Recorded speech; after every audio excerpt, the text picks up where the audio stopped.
Hello? Yes. Hi, everyone. Yo. Oh, hold on. Okay. Phil was gonna say he was gonna say something so out of pocket. No, I was just rapping like Snoop Dogg, but not like any of like his older stuff. Like more like Gorillaz, like Classic Beach Snoop Dogg. It's that line where he's like, "Click, clack, pack a wagon, Snoop Dogg in the box." He was freestyling it a little bit. Yeah. Welcome to the world of the Plastic Beach. Yeah, you were playing that. Yeah. I got that on vinyl. It's a good one. Yeah, that was a crazy selection. Oh, but hello everybody. Welcome to our annual Game Awards celebration. We're kind of in the middle of a rebranding. It used to be kind of like the Dang It Awards or Dang It Game Awards, but now we're kind of shifting over to Tanuki Media stuff. So we're still working on a pending title. So otherwise, it's still the exact same like shtick. We're going to be talking about our top 10 games that we personally played over like 2023. So that includes all the games released in this year, games released just whenever they did, just whenever we played just within the past year. So. Yeah, I think the criteria really is just it's a game. Like it's game. We're all different gamers overall. You know, we played things like you can like fight your backlog all year if you want, or you can play all the new games that are coming out. Maybe you don't even play a new game. You just play new DLC content and expansions. Yeah, so we got ongoing games. Yeah, we made sure that we added all that into the criteria. I got my list ready to go. Yes, I got my list ready to go. But joining us today, yo, Marc, what's good? Marc, yo, move. Yu-Gi-Oh! Perfect. And Sephie, what's good? How you doing, Sephie? What is up? What is up? I have my list. I'm ready, and I'm happy and excited to be here. I love this time of year, and I actually had a list going throughout the entire year for this moment. Man, better than me. Forget all the games that I've played. So, as I prepared this time, I prepared like 10 minutes ago. It was accumulation. It was accumulation. Yeah, I've had a list of like I've been keeping track of what I've like played over the whole year. And then just making sure like I wrote out this list like 5 days ago. But I've been revising it the last 5 days. I hate myself. I think I've got it pretty much down. I mean, we all know what my number one game is going to be. Well, sure. When I announce it, it's not going to be a surprise. So I actually think the stuff after. I actually think most of us know what our number ones are here. I think so. Yeah. I think a lot of us want to know how what else is in there. Yeah. How do we get there? Really, because really, I think most of us have been pretty vocal this year about what our number ones are. That's very true. But before we get to that, Justin. Yes. It's time. It is time. Why don't we can I actually can I just get some clarification? So first of all, Marc, do you have a top 10 or do you just have like a top number of games that you played? I could think of a list, just not in any particular order. Not That's in fine. particular order. Okay. So yeah, just like part of that criteria thing is that like it doesn't actually have to be like top 10. It could just be top whatever that works out for everybody. So just an FYI. Just as long as you have an actual number one. Like the number one. Then we're good. I'll see if I can think of something. All right. Okay. And in addition to that, I just want to let everybody know that PC has been kind of going a little crazy these past couple of days. It's been like going blue screen on everything. I've been trying to like troubleshoot it. There is a chance that things will just completely cut off. So if it just kind of goes kaput for like a couple minutes, just wait for it, and then we'll jump back into it if possible. Yeah. All right. Yeah. So yeah, just FYI on that one. And we can go ahead and get started. Do we just want to get started with just the games, or do we like as far as like our top, or do we want to talk about games that we missed out on, wish we'd played like for the past year? Yeah, I think so. I think because I have a list of like the games I didn't play. Not a big list, not like most years, but because I think this year I was able to play most of the games I wanted to this year for the most part. I have like a list for games I wish I got to play this year, but I didn't. I've kind of to set the tone of what's our top 10s are going to be. And then our honorable mentions as well. Gotcha. Aniyah is in our Discord chat. I'm gonna fight him. Oh, I swear to God. Where are you? Your cam is mirrored in 30 FPS. That's wait, is it 30? Wait, is everyone else smooth and not me? I think he might be shit talking. I think he might be. I didn't even say anything to him. Y'all been doing like some mess against him, and I'm just like here, just minding my business, trying to set up the stream, and he's going after me. He's going after me. Oh, he's typing. Hold on, he's typing. Okay. But I was gonna say, Also, yeah, it is kind of choppy, like on my end. I'm not sure why that is. I think I'm not shit talking. Yeah. that's Yeah. pretty good. Yeah, no, it might be a little choppy. Don't worry. It's just like it's a talking head like piece right here. So y'all Yeah. good. Y'all fine. All right. All right. I do have a very sizable list on games like not played, so I can go either way. I told you guys, like I said, I didn't really play a lot of like games this year, so there's nothing that I like wish I could have like played. You know what I mean? So I'll leave you to it. I'm here. Okay. So just us two then. All right. Yeah. All right. Cool. Unless Mark got some. Mark. Just let me think on it for just a second. Also, let me see. I know one, and he's gonna be mad if I mention it, so I don't want to mention it. Just go ahead. Let me see. Let me see if my wife's here. Let me see if my wife's gonna call. Hold on 1 second. Oh, okay. I got kind of a sizable list of games I played, wish I finished, or / just never did get a chance to play. All right, go Crazy. first then. Should just be like back to back because Yeah, like just we'll do the top 10 like we normally do, right? Our 10s and then our 9s and then our 8s, like in that order, like we always do. Oh, you want to go? You want to go that route? Okay. Yeah, but in the honorable mentions, let's do it all at Fire once. away. Oh, okay. Yeah. I'll do it. All right. No, I'm actually gonna need to do that. Oh yeah, I'm sure. So FYI, this is all the games that like maybe I played or just have not. If I can like elaborate on some of them, then I will. So a little game, a little Metroidvania called After Image. Played a little bit, never finished it. Armor Core 6, very sad. I didn't get to finish that one. Atelier Ryza, didn't get to finish that. Super Mario Bros. Wonder, didn't get to finish that. Starfield, never got to finish that. Baldur's Gate 3, never played that. Jedi Survivor, didn't get to play that. Spider-Man 2, still didn't get to play that. Pikmin 4, didn't get that. Sea of Stars, nope. Octopath, didn't finish that. Kirby's Return to Dreamland Deluxe, didn't play that. Alan Wake 2, yeah, no. Diablo 4, Metroid Prime Remastered, Advance Wars 1 and 2 Reboot Camp, Hi-Fi Rush, Wulong Fallen Dynasty, Legend of Heroes, Trails to Azure, and Into Reverie, Atelier Marie remake, the Mega Man Battle Network Legacy Collection, Final Fantasy Pixel Remaster for the Switch. I had to specify that just because of the launch difference. Gravity Circuit, Bomb Rush, Cyberpunk, Lies of P, and Bon Kaido's 1 and 2 HD Remastered. Actually, I changed my mind. There are some games and some honorable mentions. I forgot I do have it on the list. So I'll let you guys go first, though. Yeah, man, that's crazy. I kind of mirror a little bit of those. Like I said, I did get to play most of the games I wanted to play this year, for the most part. Okay. But like every year, there's going to be games that always slip because there's no possible way I can catch up. There's no way.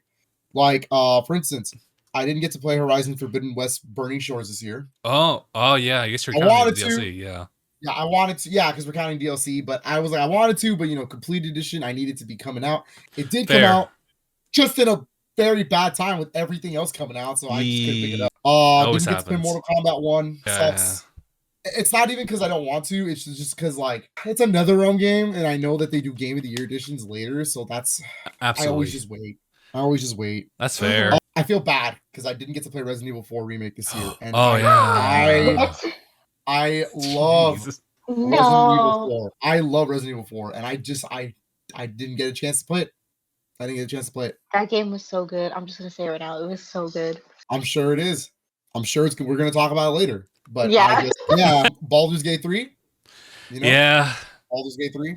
I want to play it. I really want to play it. I'm glad that it is getting a physical copy next year. That's how I'm gonna play it. So that's what I'm talking about. WarioWare Move It. I was really excited to play the actual true sequel to WarioWare Smooth Moves, and when you release it in between like all these other games, I just couldn't pick it up. I couldn't do it. So that was out of the question. I didn't get to play any of the Legend of Heroes games, albeit one. So I didn't get to play Trails from Zero, Trails to Azure, Trails into Reverie. I didn't get to play any of that. I picked them up, but it was way too late. Alan Wake 2, because I really do like the first Alan Wake, and I like Remedy's games. So I really wanted to play it. No physical copy. Plus, it was coming out in between all these other games. But you know what? Clearly, though, the Game Awards has taught me that I have to play it because clearly it was winning. Yeah, it was a sleeper hit. It was winning. I didn't get to play Star Wars Jedi Survivor, much to my dismay. I really want to. I didn't get to play Dave the Diver. I heard it was really good and it looks That game, cool. Oh, actually, man. yeah, Frank is playing it right now, and I'm like, shit, I kind of want to play it too now. Yeah, it looks good. I want to play it. Another one I wanted to play and didn't get to was Dredge. Oh yeah, Um, yeah. Yeah, it looks really cool. Thank you for Justin for letting me know that it has a physical copy, so I will be looking out for it. Because I do want to play Dredge. It does look good. I wanted to And play. they got that collab with Dave the Diver coming That's out. crazy. Yeah, Yeah. I wanted to play Pizza Tower because I love Wario Land. Ooh, yeah. Love the Wario Land games, but I didn't get a chance to play it. I should. Maybe next year when it comes out, when Anton Blast comes out, I'll just play them both back to back. I didn't get to play Persona 5 Tactica. Oh yeah, that's right. I really wanted to. Even though I picked it up in New York this year, I did not get to play Fire Emblem Engage. Not yet. I know. And yeah, I didn't get to play Armored Core 6. Oh damn. I'm sorry to Yeah. hear that. That one stings a little bit, but it was also like money. Like I was in New York around that time. So it was just Yeah. kind of like I had to balance things this year. I had to balance a lot of things. Yeah, from like the Nintendo store to pizza time to everything else. Glizzies. Yeah. Street Glizzies, you already know. Yep. So I was just like, yeah, I'll get to it eventually though. I Mm. really do. Mhm. I love Armored Core, so I would really love to play the new one. It was cool. I watched Frank play it. It was really cool. But honorable mentions time, baby. Oh, just FYI, in case you guys wanted to just follow up on the chat. Yeah, this is I'm pretty sure I recognize Death Zero, but yeah, fake fake Nintendo fan over here. Nintendo Because fan. I get to play Fire Emblem. Like, Yeah, that's the definition. show me a Fire Emblem you beat. Let me see what happens. Like 100%. Let me pull up the chat while we're at it too. Now that I'm thinking about it. Yeah. Yeah. Yeah, I think some of the games on my didn't get to play this year is obviously kind of the same, like Baldur's Gate 3 because everyone kept talking about it, and I've never played the other ones, and I don't usually play those type of games, but everyone keeps talking about how good it is. Everyone keeps talking about the hot vampire, and I'm like, hot vampire. The hot vampire. It's full circle. Frank won't let me romance, but I'm gonna do it anyways. I'm gonna do it behind your back. No, stop. I'm gonna do it. Alan Wake, the sleeper hit. Alan Wake 2. I'm like, why? What is Alan Wake? I've never played these games before in my life, so I guess I'm about to check that out. Dave the Diver. I heard it was really good, and I did watch XQC kind of play it, and Frank's playing it right now, and it's actually Gotcha. there is so much in that game, but it doesn't feel overwhelming. It's crazy. So I'm gonna have to pick that up too. Also, thank you go for the sub. That's pretty much it. I can't think of anything else that I really wanted to play this year that we didn't get to play. Oh, the Dead Space remake. Oh, I I didn't get to play that either.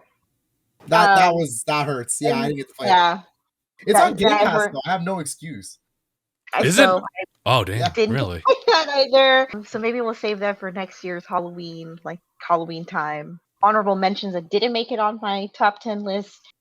Breath of the Wild, but the Linkle edition. So I did download a Linkle mod to my PC. Oh, okay.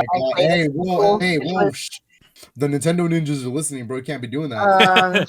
Yeah. Anyways, I totally She didn't go here. And I totally did not play it. But it's really cute because you get to have cute outfits for her, and it's very girly, and Fair enough. So, That's I was preparing for Tears of the Kingdom, so I was like, oh, it's just Breath of the Wild, but with Linkle and Dead Space 3 because Dead Space 3 was good, but it's not as good as the other. Yeah, it's not bad. It's the weakest of the three, but it's not bad. Yeah. So compared to everything else I played, it just didn't make the list. So yeah. And those are your honorable mentions, right? Those are my honorable mentions. I only had 2, and then of course the games I just didn't play that apparently are really, really good. So you know what? This was one of the toughest years. It really was to put anything because I had surefire bets early in the year, and I was completely wrong all the way. So Justin, your honorable mentions? Honorable mentions. You know what? As far as games I played or not, did you just combine everything at once? I combined everything as far as games I played a little bit, not finished, and also ones I just never. So those were the ones that I just kind of spitfired real quick.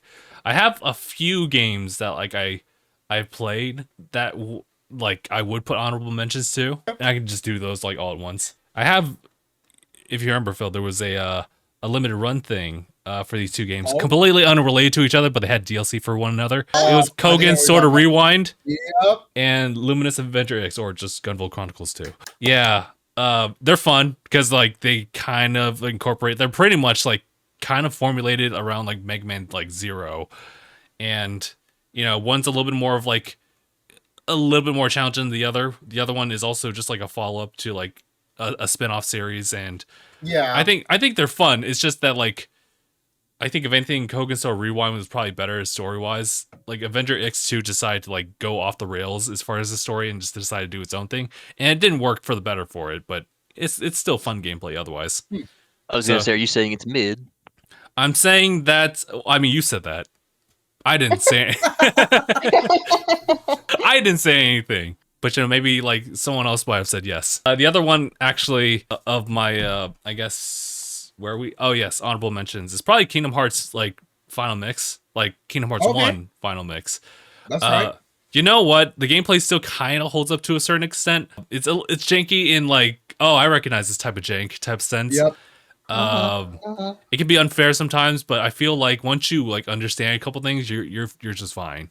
It's only Yeah. like till the, like the Sailing. final end stuff. Once you learn how to break the game, it's pretty. Yeah. Other than that, the story's kind of still kind of wonky, but you know, You know, It was- it's just- it was the initial conception of Kingdom Hearts, so they had their narrative, Yeah.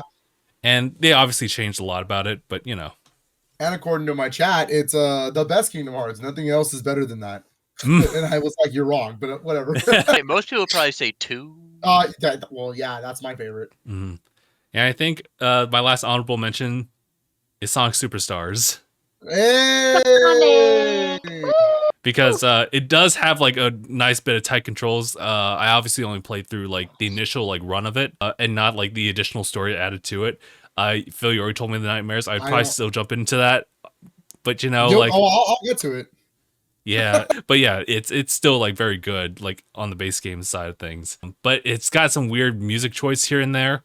There's some really good ones though, but you know, yeah. So it's just like it just sits right at the cusp of like almost top 10, not quite. Makes sense. Fair. Very fair. Very fair. Mark, Dude, before I guess go into my what? honorable mentions, do you have any honorable mentions or games you wish you got to this year at all? Oh boy! Are there a ton? I wish I could have gotten 2 this year. Phil! All right. Well, anyways, here's my. Boy put that in a bottle and popped it open now. Nah, I just give that energy. But then again, Phil did come at me before the stream, so. Oh, This that's is- you know what? That's quite fair. But I always come at you, Phil, so it's fine. This is also true, Hey, but I still love Phil.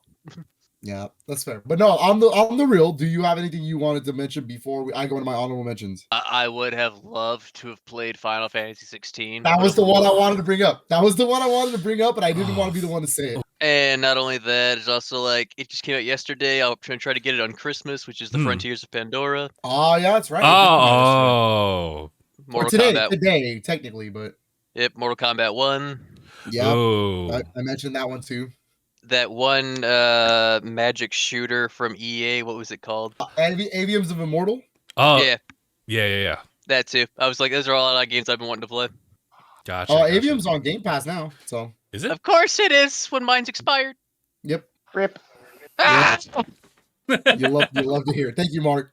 Thank And you. so is Wild Hearts. Sorry to hear about that. Because fuck me, right? Thank you, Mark. You're very appreciative. You're welcome. I should probably add those two in the other list. That's why I should I have. have a list of honorable mentions I wanted to mention, like Okay. overall. These are the like obviously they're the ones that didn't make the top 10 for me. Mm-hmm. I'm gonna do honorable mentions and then my retro game of the year. Okay. How about that? All right. That way I can just get that out of the way. We can go right into top 10s. Woo! All right. Honorable mentions. Sonic Superstars. Right. I actually really enjoyed the main campaign, the main story of Sonic Superstars. Mhm. I was initially worried because I was like, there's no way that they're gonna get the physics right. And you know what? To give credit where credit's due, it feels like a classic Sonic game to the point where I was able to do the normal things that I would do in, like, say, Sonic Mania. It was great. I was like, this is great. This is exactly what I wanted from the Sonic series for a long time. It's everything after the main story that I just wanted to throw that game out like 100%. And so my personal recommendation is if you're gonna play it, just play the main story. None of the rest of it matters. I'm good. Let's Like go. you don't have to play it. Just play the main story. That's the actual game. The rest of it's just there to piss you off. So. Ooh. I just realized Assassin's Creed Mirage, another thing. Oh, yeah, I yeah, didn't get to. yeah. Oh, you know what? I didn't get to that either. I wanted to play it. Actually, didn't add that to the Next, list. next honorable mention is a little Xbox exclusive called Starfield. Oh. I actually enjoy Starfield. It is fun. It's a good game. It's a really good game. It is a very Bethesda game, and if you don't like Bethesda's games, I can see why you wouldn't like Starfield. When you say something's a Bethesda game, I can't tell if that's a compliment or an insult. It's probably both. In all the right ways and all the wrong ways. It's both. Right? Like it's such a Bethesda style, like, and I mean game studios, Bethesda game studios, not a company. So it's such a it is such a Western RPG. Like you have to really like immerse yourself into it to really enjoy it. There are little problems like pacing wise that I'm just like whatever. And I actually thought the ship parts were actually like the worst parts of the game. Fair. But it is a good game. It is a really good game. And I'm actually glad that it finally released. I'm glad to have enjoyed it just for a bit, you know? It's good. I like it. And like Phil said, he got to have parents. Got to have parents. It's crazy. And in Justin's case, he had a fan. Yeah. The whole thing. It was funny. I caved because he caught up to me. Oh, also, let me see if I can undo. Yeah, there we go. Let's see. The Legend of Nayuta Boundless Trails is the one Trails game that made it into my honorable mentions. I played not enough for me to say it's a top 10, right? Because really? I had to have played more. Got it. But what I have played, it's really good. I'm actually shook that that's a PSP game. Right. Yeah, You know what I mean? Like, it's crazy. That's a 10-year-old PSP game. And I was like, wow, that's kind of crazy to think about. But you know what? It's really good. The music's solid. It's a Falcom game. The music is always going to be god tier. I highly recommend that game. Disney's Illusion Island is a game I have on honorable mentions because it is a very, very good platforming game. Played it a lot in New York, and it has some awesome visuals. It feels like a legitimate Disney product, and I mean that in like there's the orchestra music that like swells and everything, just like an actual Disney movie. It's like you're watching a Disney movie. It's really good. F-Zero 99. Wow, really?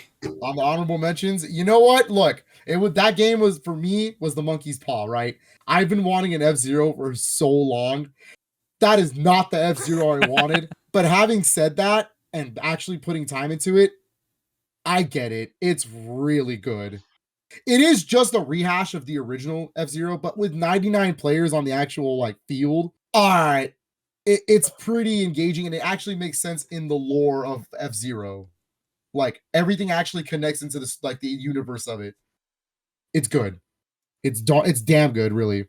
And it's free if you have an NSO. So yeah, this one's near and dear to my heart, but it didn't make the top 10 for obvious reasons. But it's something that finally ended this year, and that was the Mario Kart 8 Deluxe Booster Course Pass. Oh wow, you know what? Fair. Yeah. Fair enough. Fair enough. Not even the game itself, just the pass. I mean, the game's like if the game itself is since 2014, I'm not adding that to a 2023 list. Hey, if it was one of the best games you played all year, I understand. No, I get it, but like the actual like DLC, whether it's got its ups and downs, whether it's some of the tracks that it's not really the ones I wanted, the fact that they gave us another 48 courses to play on. Yeah, it doubled the game to a total of 96 courses is the craziest thing.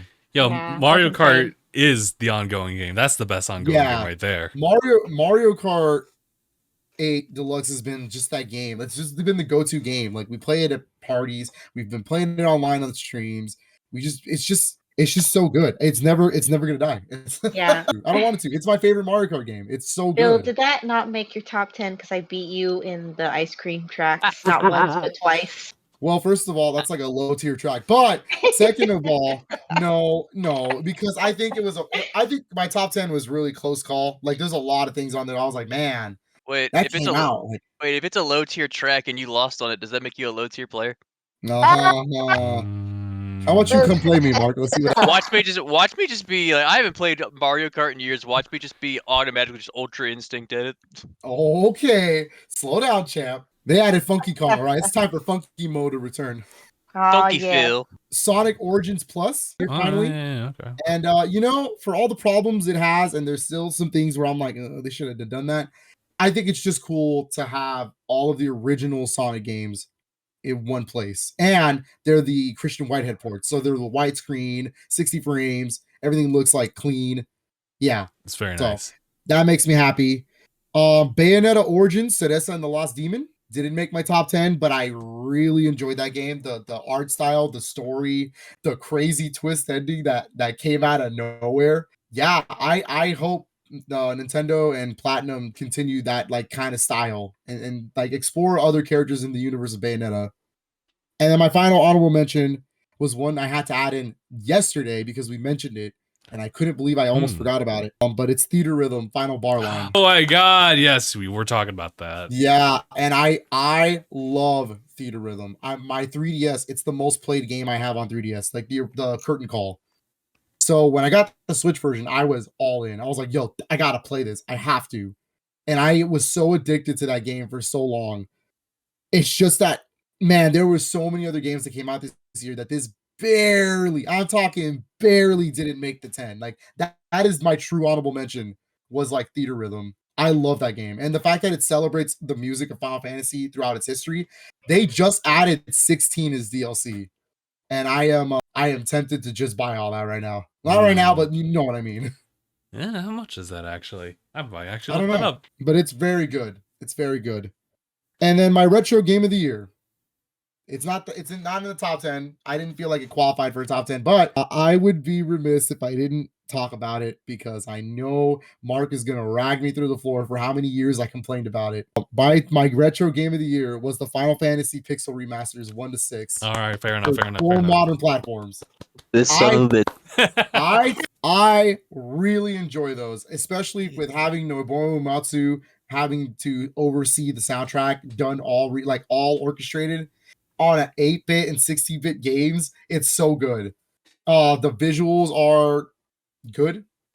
They're not amazing, but they are unified. So it looks fine. I'm not gonna drag you as much as I'm just. It's so ironic. Yeah, it is.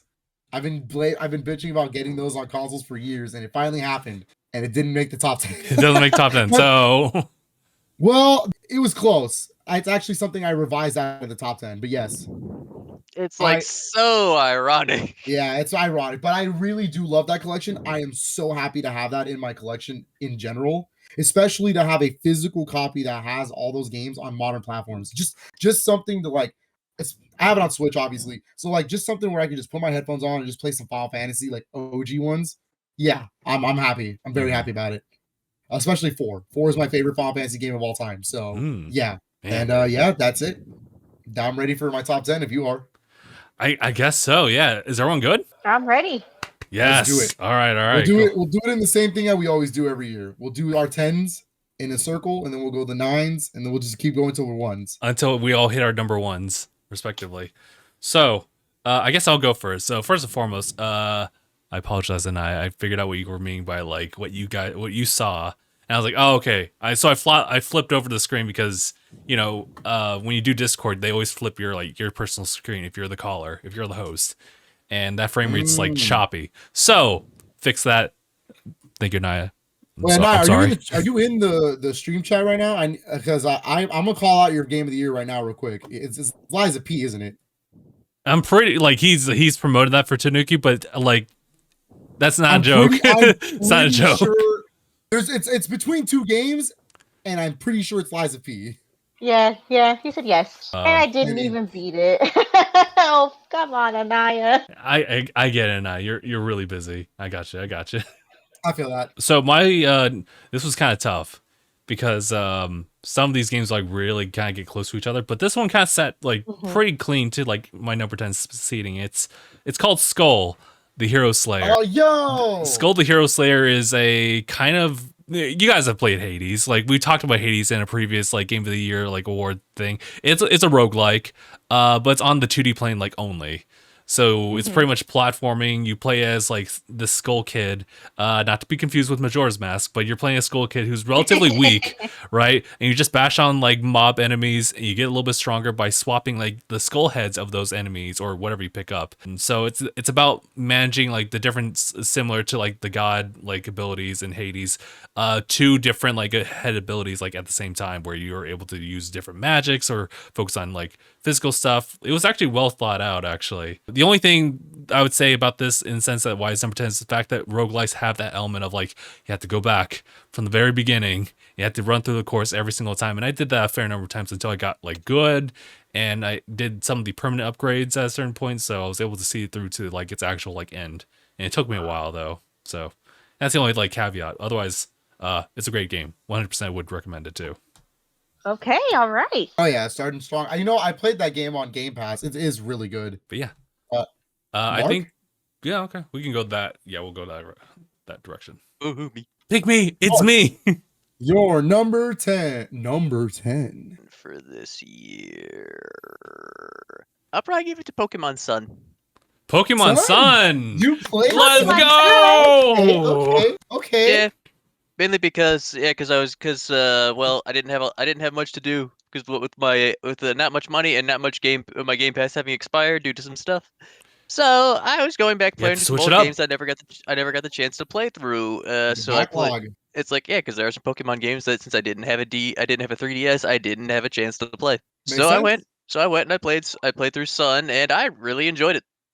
That's Yeah. good. Yeah, Pokemon Yeah. Sun and Moon were like really good. I have Really like Moon. those ones.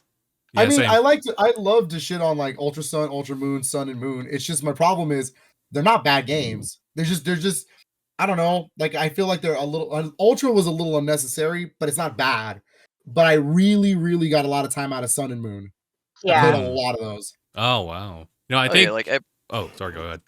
no, you're fine. You can go. You're good. Oh, I was just No, saying that no. like Sun and Ultra Sun were like really outputting as much as they could on the 3DS, to the point where like they could not do 3D at all. Mm-hmm. So I was like, man, it's also really technically impressive too, considering the upgrade from that to like what was the previous one? It was not X and Y, right? The previous one was X and Y. Yeah. Okay, yeah, that was a huge Well, jump in. I guess it's Omega Ruby design. Alpha Sapphire, but Technically it's- speaking, yeah. yeah, and that was actually kind of an upgrade there too.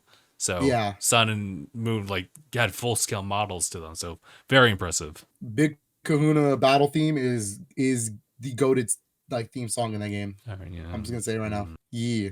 Oh yeah, I mean overall, I enjoyed going to each of the islands. I enjoyed each of the gym battles, and of course, I already knew all the Pokemon, but seeing them all and just making sure my team was all what I wanted it to be, everything was just a good time. Hell yeah. Nice. I'm pretty sure I was even playing it when we were on the podcast. Not, I'm sure you were, Ooh. because I always play games when we're on the podcast. I mean, no, of course not, Justin. We're always focused. I'm here, putting all my effort into like looking and talking, maybe do some research, maybe look at my phone. But I'm there. I'm not playing games. No time for games. Carry on. Dead Zero in the chat. Love the help feature that Wild Pokemon had that game. True. It was Sephie, rough. your number 10.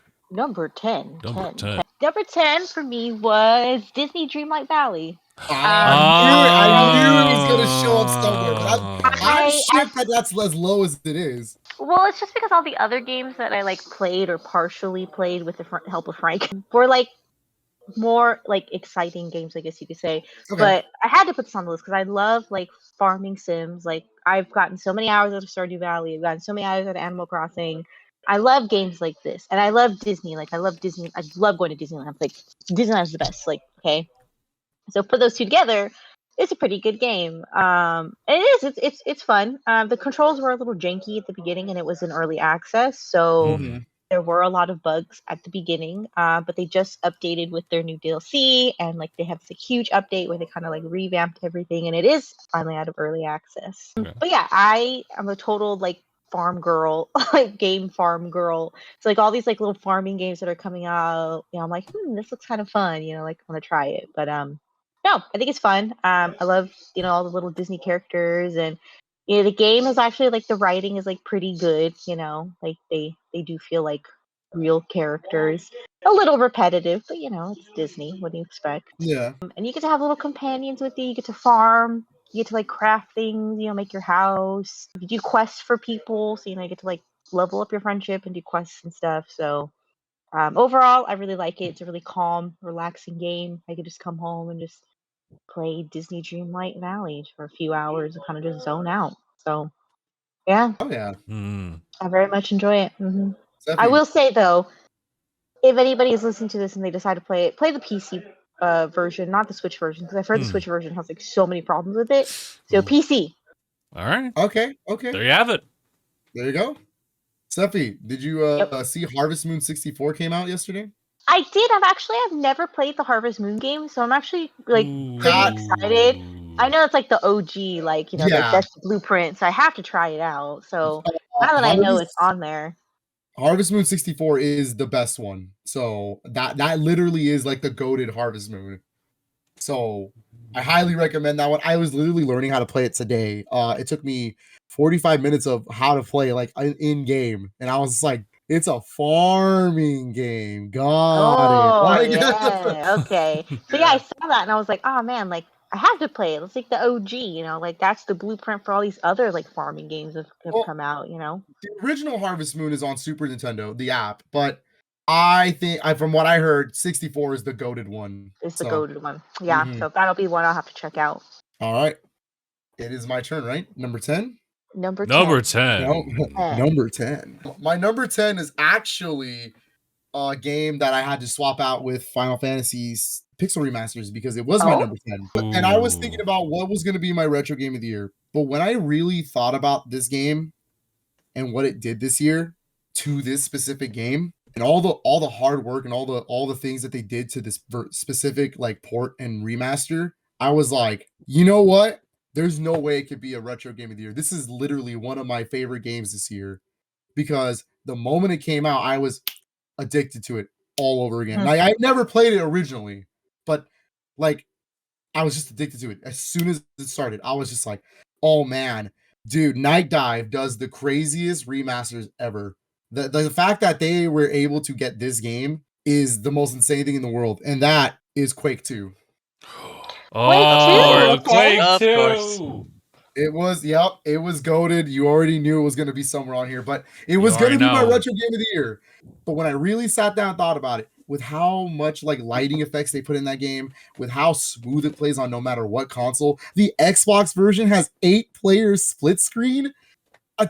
What? How? There's all the crazy content they added. They made sure to add all of the original expansions, a brand new expansion developed by Machine Games, like specifically for this release. And that expansion finally, like story-wise, ties it to Quake 1, which was never supposed to be a sequel to Quake 1 anyways. Like, what?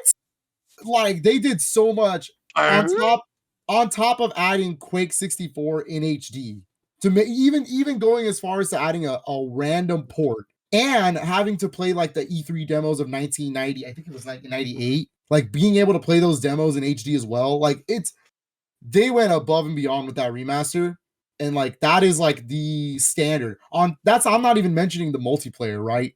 It has the original Quake 2 multiplayer with crossplay between every platform, Switch, PlayStation, Xbox, PC. We can literally play that game. You can literally jump on it right now and you will find people playing it because it's Quake 2. And it's like the OG of like arena shooters, right? Well, before Quake 3 Arena, right? But it's so good. The soundtrack by Sonic Mayhem, goated.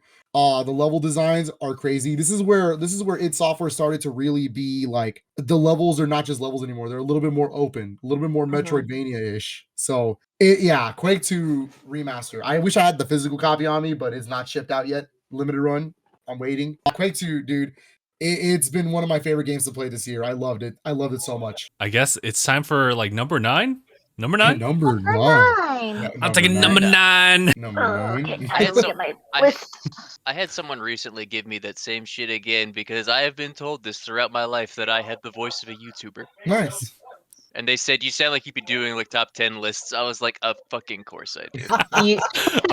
Of course.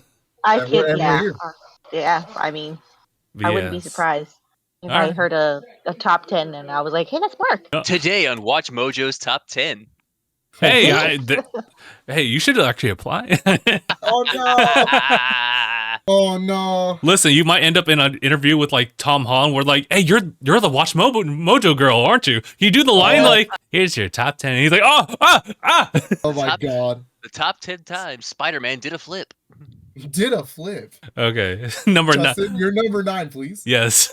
My number 9 goes to Legend of Heroes, or not Legend of Heroes, Legend of Nayuta, Boundless Trails. Yeah. This is my number 9. Okay. So Phil talked about his honorable mentions. I actually played through this guy to like the end. There's a bit of post game, just so FYI, and I was like, oh, Okay. It opens up like even more. So it's essentially like going in there, just like grinding out all those levels and playing through everything like as a new game plus type scenario with different things. This was really shocking for me because like, you know, with like the Legend of Heroes games, like this is obviously the spin-off of those ones.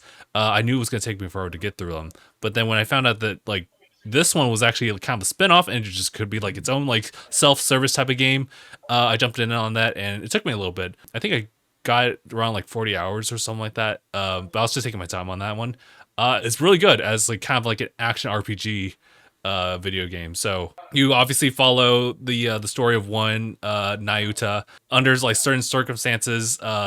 You know, this fairy falls out of the sky. You go through different like stages here and there to help restore her world that would benefit yours. And you also have a couple of like hidden like plot twists like around the corner. I would say that those plot twists are kind of like not well developed until its actual like reveal. So I think that's the only like weak point of it. But otherwise, music is great, as you mentioned before, Phil. The action is definitely very serviceable, I would say. Like once you get it, you get it. But they do a good job mixing up some special abilities and like different like weapon styles. And you'll definitely find your own style to it, like however you like decide to approach it. But it's very good. Considering it's a PSP game, damn, like it's really good. Yeah, a PSP game that we never got in the States until now. I probably should clarify that. Yeah. Oh wow, yeah, okay. Yeah, we have never gotten that game until now. So it was really cool that we're finally getting these Falcom games finally translated for us. Like it's the same thing for Trails from Zero and Trails to Azure. Like they are games that were PSP games, but they were never released until now. Yeah, Mark, number 9 over there. My boy. Number 9. Number 9. Number 9. Number 15. Burger King foot lettuce. You want to drink with that? Let's see. Number 9. Number 9. I'll get that to Digimon Cyber Sleuth. Oh, you played Cyber Sleuth this year? That's crazy. I did, and it was really good. It's really good, yeah. Yeah, I had a very good time with it. Very good story. I've always heard good things about it. Playing through it was really good. I'm mostly through Hacker's Memory, I think. The second one, right? Yeah, I finished the first story. That was really good. You know, I'm working on Hacker's Memory. I haven't finished it yet. Okay. Lot of Digimon to collect. Lot of things to do. Honestly, just overall great game. Nice. Hell yeah. That's a good game. I played it a long time ago. I never actually beat it though. It's long, so that's why I was like, "Oof." Ooh. I had time. Yeah, but I was like, "Man, it's such a good game." I want to pick up the Switch version because the collection has both of them. Yeah. That we both know you're legally obligated to get any Switch game that comes out. Well, duh. Honestly, they should honestly just sponsor them at this point. What's taking you guys? Well, they got to make the Super Nintendo, and then we'll talk. Yeah, then they got to make the Super Nintendo Switch, and then I just won't shut up. More than I don't already. Sephie, you're number 9. My number 9 this year went to Sonic Frontiers. Oh, you finished it? Yes. She's here. Not done the DLC though, so I'm not going to count the DLC, just the base. Oh. The base game, for all its quirks, was overall really good. I did make the mistake of getting it on the Switch though, and it looks just atrocious on the Switch. Ooh. So don't get it on the Switch. I want it for the portability because like I like hanging out in like my bed and like playing. You know, and I don't want to like keep bringing my computer to the room. There. But I might have just had to buy it on the PC. But anyways, overall, I really enjoyed Sonic Frontiers. I am a pretty big Sonic fan. I do like the Sonic Adventures 1 and 2 and hell yeah. Sonic 06 is, much as that game gets a lot of flack, Fair. I like those type of like Sonic games. So Sonic Frontiers is right up my alley. I love collecting things in games. I am going to say this. I love collecting things. I love collecting little treasures and finding all the little things. So all the little like rails and like speed boost things that you had to go get those little emblems so you can go, talk to Tails and Amy and stuff. I loved all of that. I actually really liked it a lot. The story was pretty good. It was pretty good. It wasn't like the greatest, but the story was pretty good. Sonic, sassy as ever. Love that little hedgehog, little guy. Well, that little shit. Yeah, little shit. The boss battle musics were it was so Sonic coded. Dude. It was I was like, this is peak Sonic right here with this music. Peak. And I loved the fishing mini game. Okay, I loved the fish. I was a big fan of the fishing mini game. Chilling trying with to collect Big. everything. Chilling with Big. Yep. So yeah, that was my number 9. I think maybe if I had played it on PC, it would probably have been ranked higher. And obviously, I've only finished the base game. I haven't played the DLCs, but I heard the DLCs were pretty fun. Yeah. But yeah, I very much enjoyed overall Sonic Frontiers. So it's a good time. Let's go. I have my problems with the game, but I wouldn't say it was the worst thing I've ever played. Like, it was fine. I liked it. Yeah. Like, it was fine. I thought it was pretty good. Mm-hmm. So my number 9. Number 9. So number 9.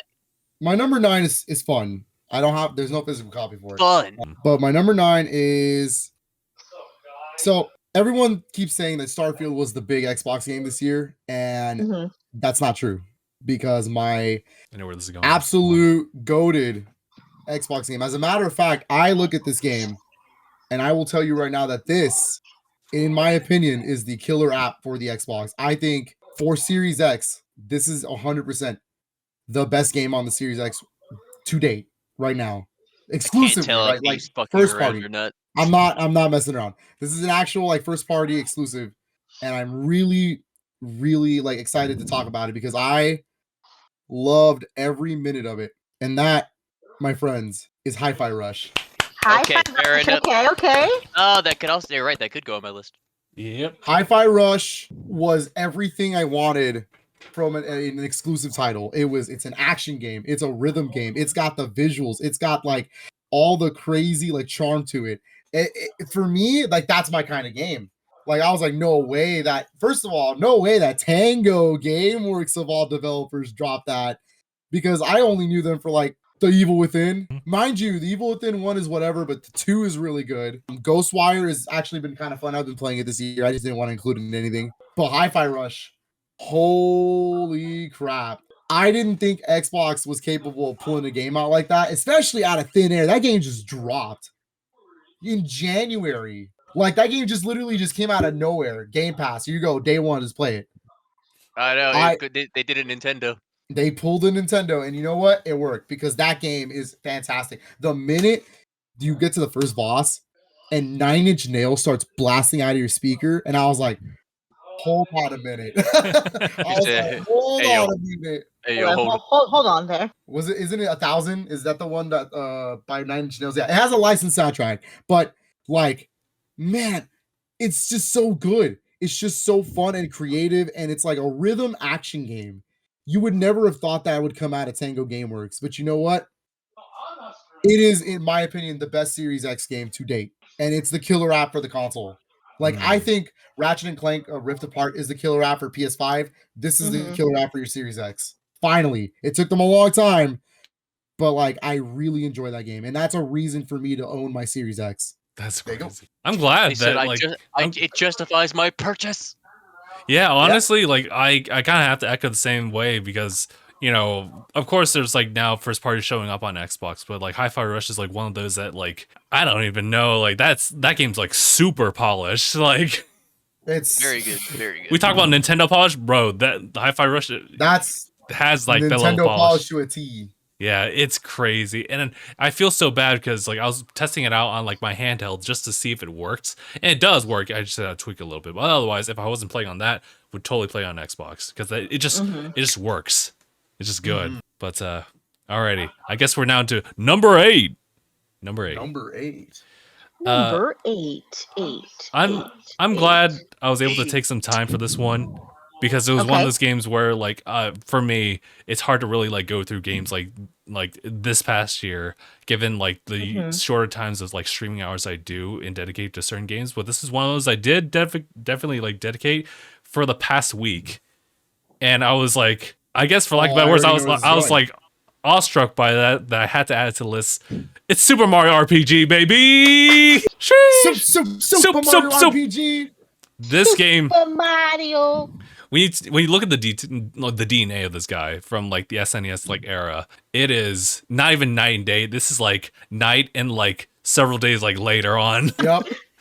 Like everything's been touched up, it's reorchestrated, even though the original soundtrack also just slaps too. I never really got to finish like the SNES version, but I'm glad I was able to pick this one up and just play like the short amount of hours. It's a pretty short game. It's like I finished this like in 13 Yeah, hours. it was not very long. Like it wasn't. We finished it pretty fast too. I think some things didn't like really age too well with the times. I think the pacing is a little too like fast, which granted on stream works. But if you're just kind of like trying to be engaged in like the world and story, you may not feel as like attached because everything is just kind of like point, go, you're done here, move on to the next thing. Like there's nothing that's lingering you to like the same like town unless you gotta talk to somebody. But it works well when you're just kind of like playing it for the sake of just the enjoyment of like the RPG mechanics. Mhm. And honestly, to sell everyone, including Aniyah, on this game, it's so engaging because yeah, it's a turn-based RPG, yes, but they always have you actively like involved, whether it be like pressing like A to time your like attacks ready to like do the splash damage, whether it's the time is so you don't get like damage received on your end, which they totally take advantage of in post game stuff. So there is like a higher like level of difficulty going forward, and I would even say that this game is kind of difficult in its own right too, because you're gonna have like a lot of instances where like timing is everything. It will determine whether or not you will like have a tougher time like living through like boss battles and whatnot. But man, dude, I do have quite a lot to say, but to just kind of keep it brief, it's great. I totally get the hype behind Gino 100%, and triple moves were like a really great add-on, but it just as the original game didn't need to even be there, and they just graced you with that, and a lot of cool post-game content there too. So yeah, it definitely makes the list. So that is my number 8. Mark, my boy, number 8. Number 8. Hold on 1 second, because what's gonna help me here is if I go to my achievements list. Oh, okay. Okay. Yeah, sometimes the achievements save me when, as far as like, when did I beat that game exactly? I'll just check my achievements. Yeah, that's right. I would say.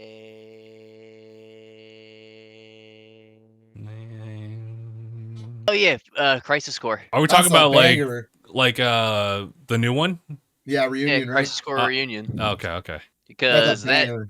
that was my first ever interaction with Final Fantasy VII Crisis Core, and what a banger of a game. That's Wow. a banger, dude. Certified go. hood classic. Certified hood classic. I just know now I just know that now every time I hear Price of Freedom, I feel pain. Oh yeah, it always did, Mark. Welcome to the club. The guitar is great in that song, but good lord, did that setting him out like that, it hit different. Zach is great. I can't wait to see him again in Rebirth. Oh, see, that's what they Oh. that's what they did. Good marketing I can't wait strategy. to see my wife Tifa. She looks so beautiful. When I saw her last night at the Game Awards, I was like, there's my wife. I love her. Hey, our wife. Our What? I'm Okay. sorry. I apologize. Comrade. We all love Tifa. Thank you very much. I think we all love Tifa. Mark, is that all for Reunion? Yeah, if you haven't played it, definitely recommend it. Great fucking game. Yeah. All right. You're number 8. All right. Full Number 8. transparency, I have not finished this game, but I put it on the list because what I have played, I absolutely was having a good time with it. And Okay. I know it's a little bit of a controversial game. Uh-oh. But I already know where this is going. everything aside, we're gonna just throw all of that aside. Just gameplay and game itself, Hogwarts Legacy. Yep. Oh, wow. That's Harry Potter. Okay. I was a huge Harry Potter fan growing up. I read all the books. I've seen all the movies. Granted, with everything with She Who Must Not Be Named. Oh my god. I still like the art medium. I still overall think the books are great. I love the movies. I'm very much still a big fan of the art. We don't Hogwarts mention Legacy. Roly, but Yeah. So Hogwarts Legacy was right up my alley. And from what I've played, I love it. I get to be the wizard that I've always wanted to be, or excuse me, witch. I am a Hufflepuff, so I'm just gonna put that out there now. So is my wife. Hufflepuff strong. That's right. She's got my wife taste. is also. Okay. Yep, she's also Hufflepuff. Yep, she's got taste. So No. that's right. No. But I actually really like it a lot. I love. My wife's a Slytherin. What does that tell you? No, I fully believe you when you say that. I believe that. I always believe that. Now, full transparency. Not Mark with the quickness. I could have been a Slytherin because my last name is Salazar, so Salazar Slytherin. I'm throwing that out there. Palace. I was thinking about Resident Evil 4, actually. It's Salazar. Oh my god! Okay, we're gonna talk about that later because I did make my list. Okay. But let me just say, Resident Evil 4, Capcom, count your days. Why are you exposing my family like that? Like, why are you gonna do that? Lord, From what I played, Hogwarts Legacy is fun.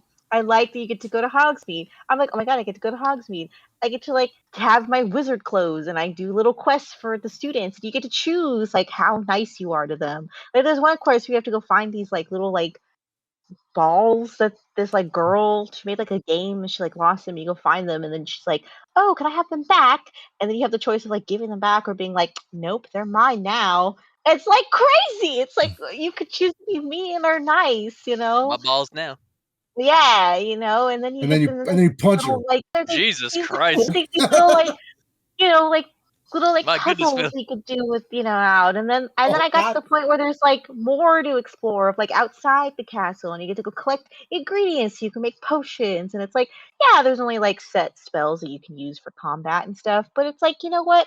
Overall, I was really enjoying it. So I do have to finish it. So, apart from what I played, I was really enjoying it, and I get to be the wizard that I've always wanted to be. So, Oh yeah. let's go. hell yeah. I do have some friends Hell yeah. enjoying the game as well, so I've been being told about it. I haven't played it personally, but yeah. Yeah, I am very much enjoying it. So that's definitely, I'm picking that back up ASAP now that I've finished Tears of the Kingdom and Sonic and everything.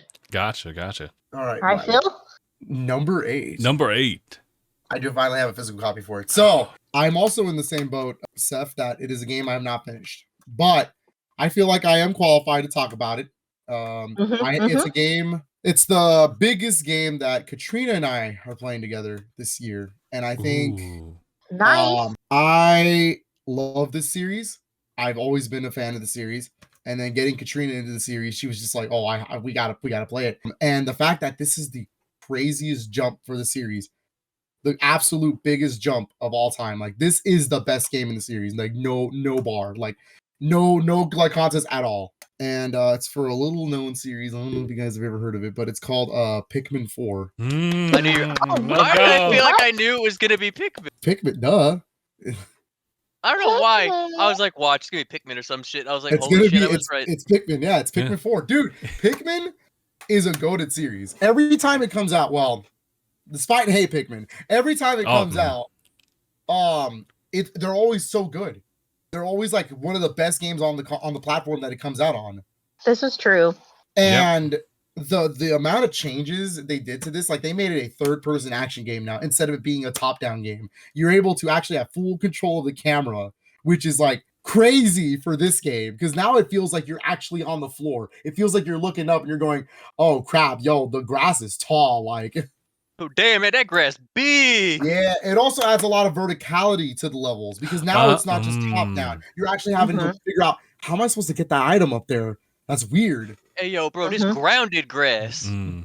But the thing is, everybody forgets that Pikmin is a strategy simulation game. You have to legitimately learn how to manage your Pikmin, have them doing multiple tasks all at once.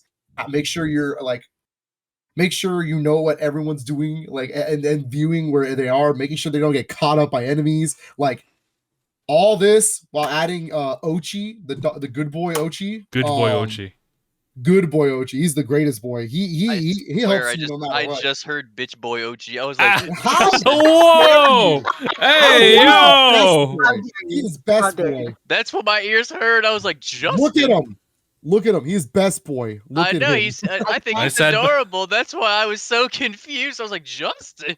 No, I can't play these games. I can't play these games because I already know. Yep.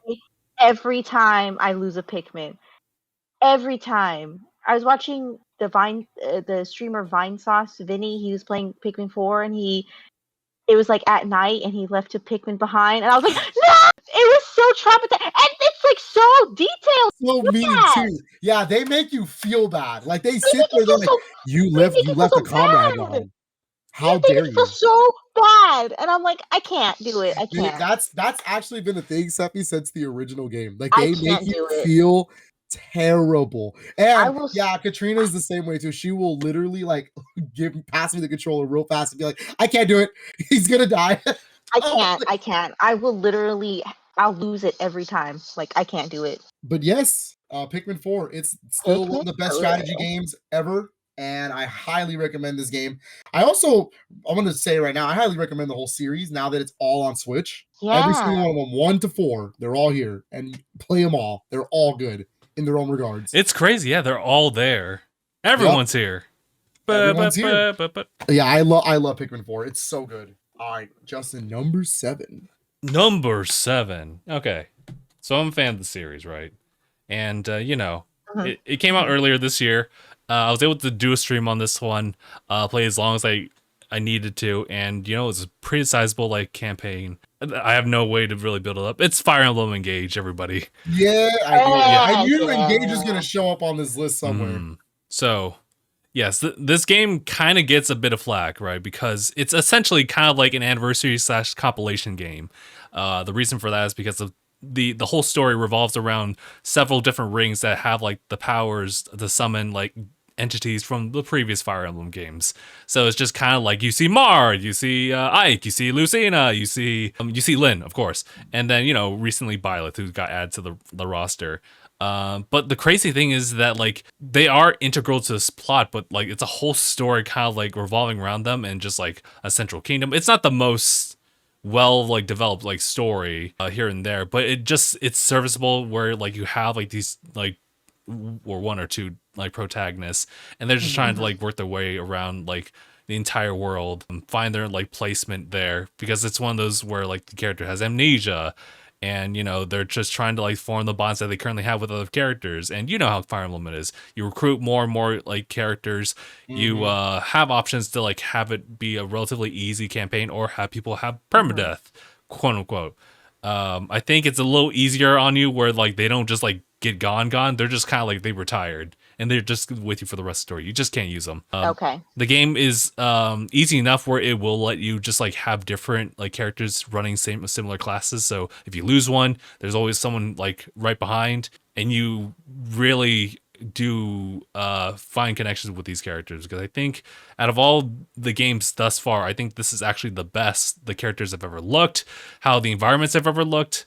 Animation is fantastic. I think the voice cast is pretty good too. And yeah, I know that the story isn't the greatest, but I think it's a good standalone type of Fire Emblem game where anyone who's just new to the series can actually get a taste of the original formula of how it usually plays, with a couple of other cool little details here and there that's just integrated into the game. But yeah, no. If you guys are new to Fire Emblem, this is definitely a good start for sure. Oh yeah. I've never played a Fire Emblem game, so actually hearing that is kind of refreshing, because I'm open to trying new games and stuff. So for that to be this is a good sliding into Fire Emblem, that's good to know. Yes. Also the music's also really good too. So just putting it out there. Well, that's always a thing. That's a given, but yeah. Everyone knows my history of Fire Emblem. It's the one Nintendo franchise. I am the biggest Nintendo fanboy ever, but Fire Emblem is the one Nintendo series that doesn't click with me, and I try every time. It's not I pick them up every time.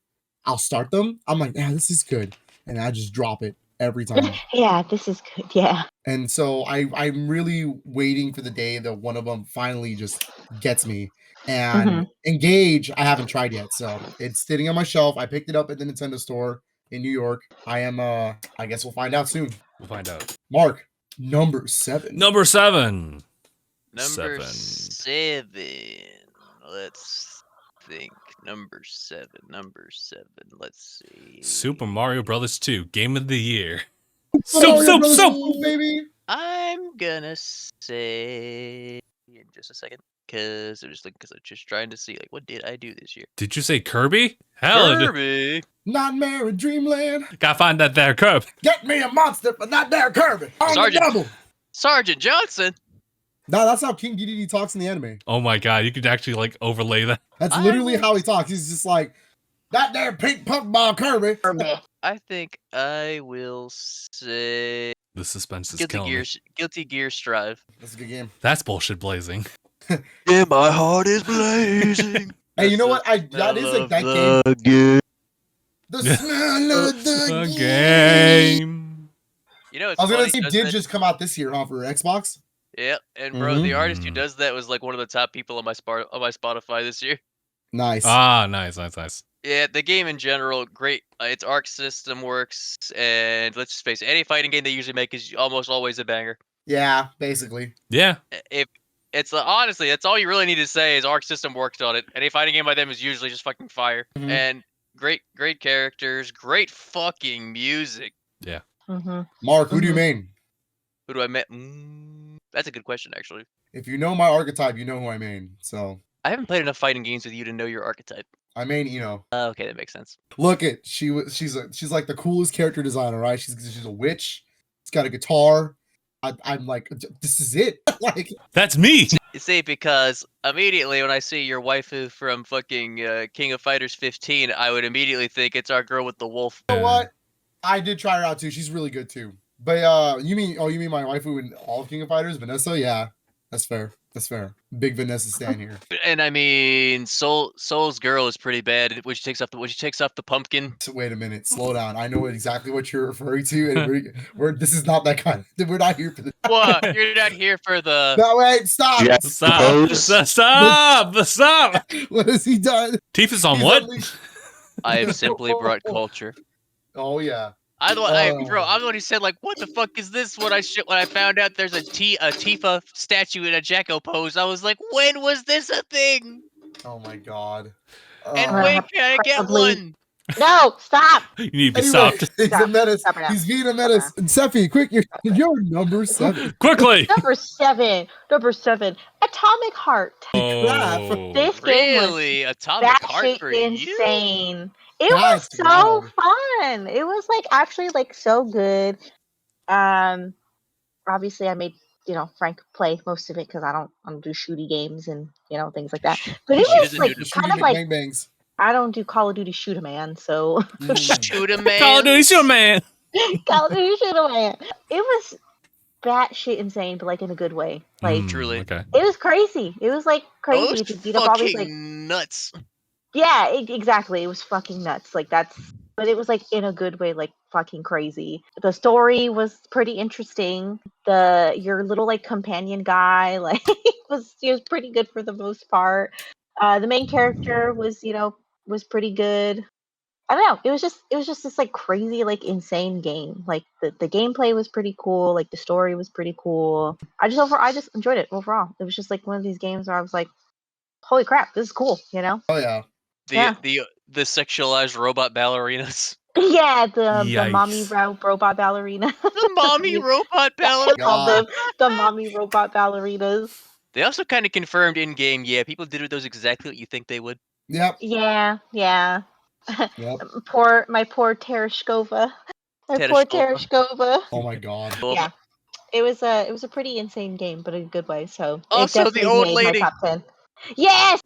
No, the grandma. She was crazy. I was like, Bro, she armed the teeth. yeah. She had that Baba Yaga house. It was crazy. Oh my Like, She did it in God. Baba Yaga house. Yes. No. Oh my god. Oh, it was crazy. Let's see. Top 7. Number 7. Number Yeah, 7. number 7. My number 7 is also a shadow drop this year. It came out of nowhere. And look, I'm a sucker, all right? I understand this. But this is one of my favorite games of all time. Like absolutely one of my favorite games of all time. And so when you tell me that they're remastering it out of nowhere and then you shadow drop it, I was like, "Oh my god." And then you play it.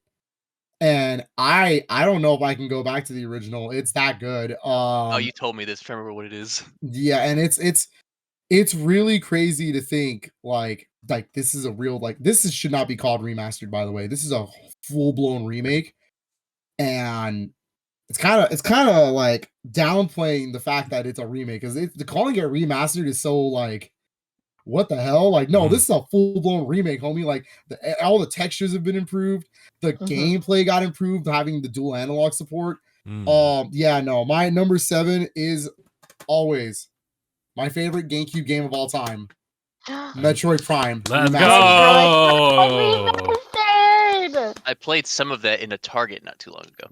It is phenomenal. It's still one of the best Metroid games of all time. It still holds up as a game in general. The pacing is perfect. The exploration is crazy. I mean, it's Metroid's first time in first person. Like, this is the big 3D jump for this franchise, and nothing showcases it better than this game, in my opinion. And it's just, dude, everything about it, the music, when you hit Bendrana drifts, the music is so perfect. It's atmospheric, but it fits, and it's so memorable. They took some inspiration with Halo, I think, but that's a good thing though.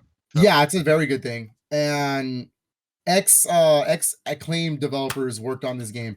Some people who worked on the Turok series on 64. So oh yeah, that makes sense. Yeah, it's a beautiful game, and the remaster. It's called remastered. No, the remake does justice. Like, it truly like elevates everything that I loved about Metroid Prime to a new level.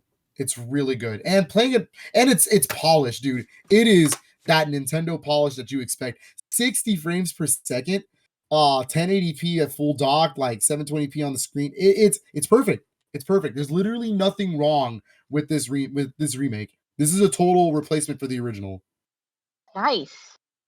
And even if someone's like, oh well, why like the Wii version? It has the motion controls too, just in case. Just in case you want those motion controls, it got it.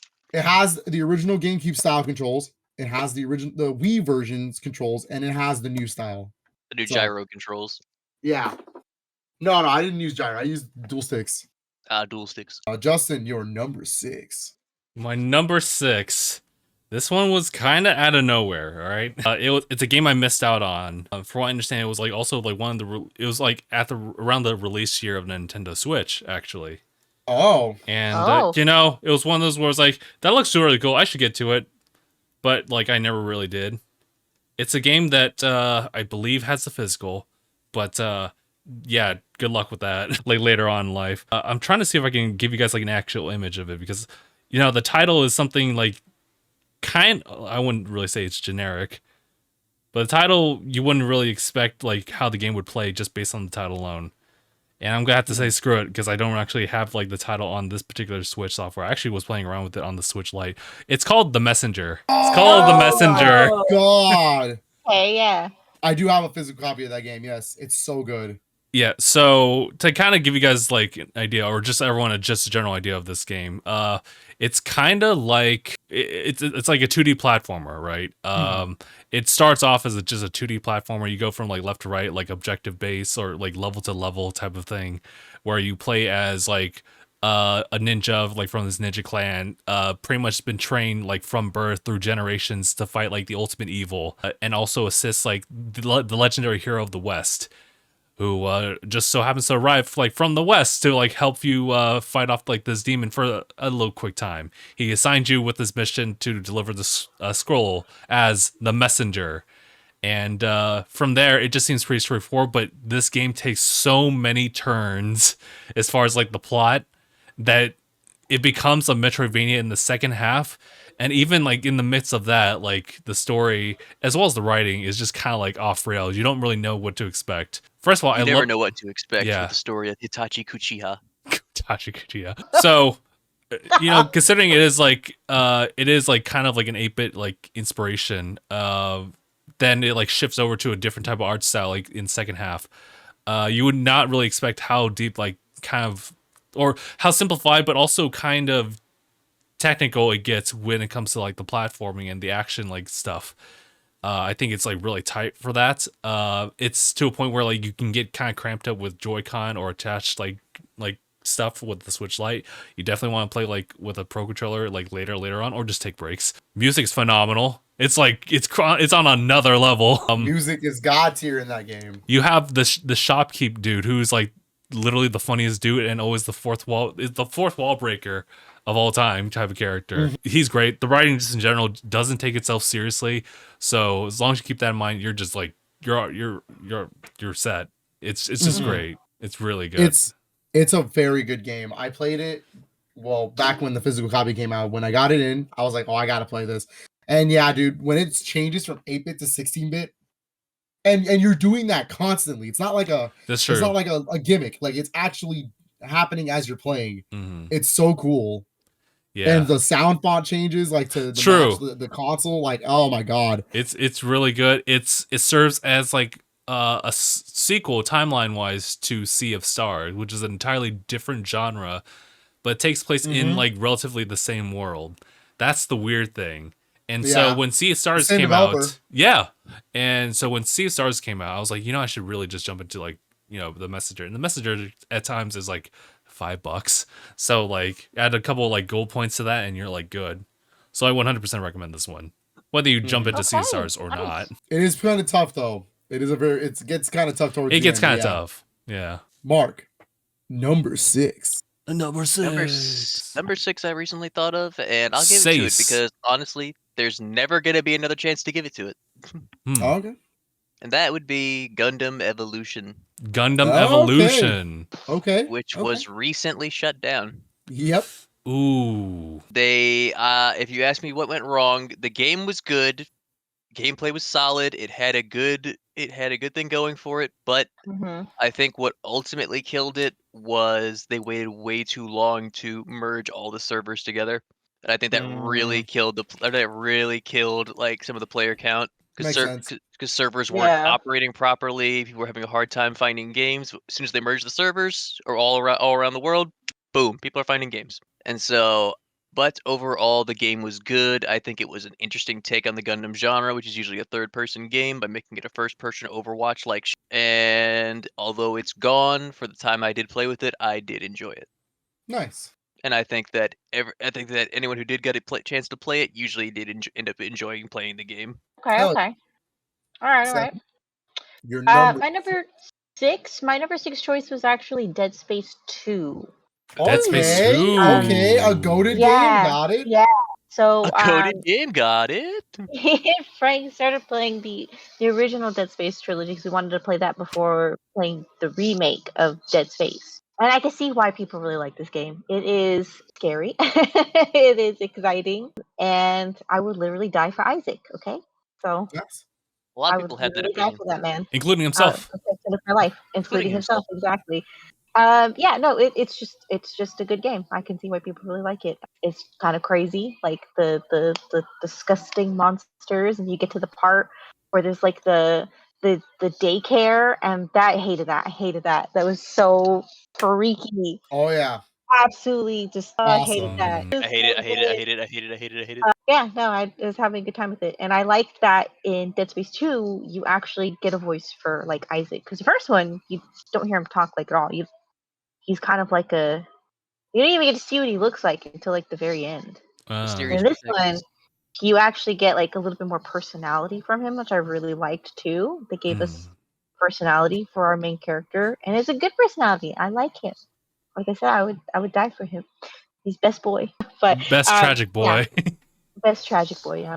I think overall though, these games are really good. So I very much enjoyed the second one. Yeah. Dead Space 2. All right then. Number Phil. Number 6 is a game that I thought I would never see again.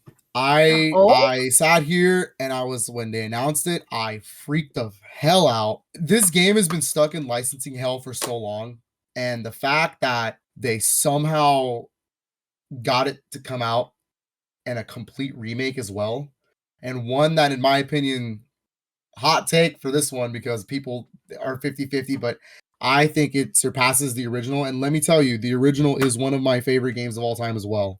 It is like a top 5 game for its respective platform. And yeah, I'm just gonna come out and say it because I'm sure Justin already knows what it is. But yeah, it's Super Mario RPG. Yeah, Let's go! Super Mario RPG. Look, the thing is, Justin basically covered most of it.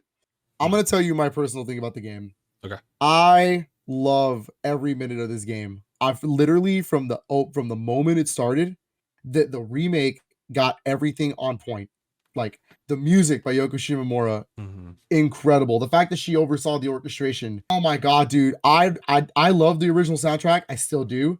The new soundtrack is incredible. When you go into the forest maze and you get, oh my god, the pieces of like the way they did and reinterpreted all the music. The world map, they didn't need to go that hard on the world map. It was just a basic jingle in the original game. And somehow they were like, nah, let's add like color to it. And I was like, dude, this is crazy. The visuals, outstanding. This game is so polished. It's not even funny. I did beat the post game, the actual brand new content in the game. Okay.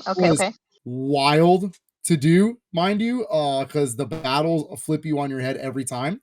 They're not like the main game at all. And the fact that there's so much charm in the Mario universe in this game. There's so much charm in it. The Toads have like hair, like they're actually have like funny dialogue when you're talking to everybody. The quirky things that happen in the game overall. This a thing that gets me with games is if it reminds me of how I felt when I was a kid playing a game, you basically got me. And this reminded me of like why I love video games. It's not the only game on this list that did that, but like it was as soon as I started playing this game, I couldn't put it down. I beat it. It took me 20 hours to beat, but I was also getting the best weapons, getting the best items I can get in the game, knowing what I know, looking for all the treasures and whatnot. So yeah, I was fully into it. I love Mario RPG. Gino is great, but I think Mallow is also fantastic too. Mallow's character development in that game is so cool. Like to see him go from being a crybaby, and he's like, my favorite part is when he's running with you in the forest, and he's like, I'm not a crybaby, and he's just running with you, and he's just like trying to power through it. Oh my god, it's so cool. It's so cool.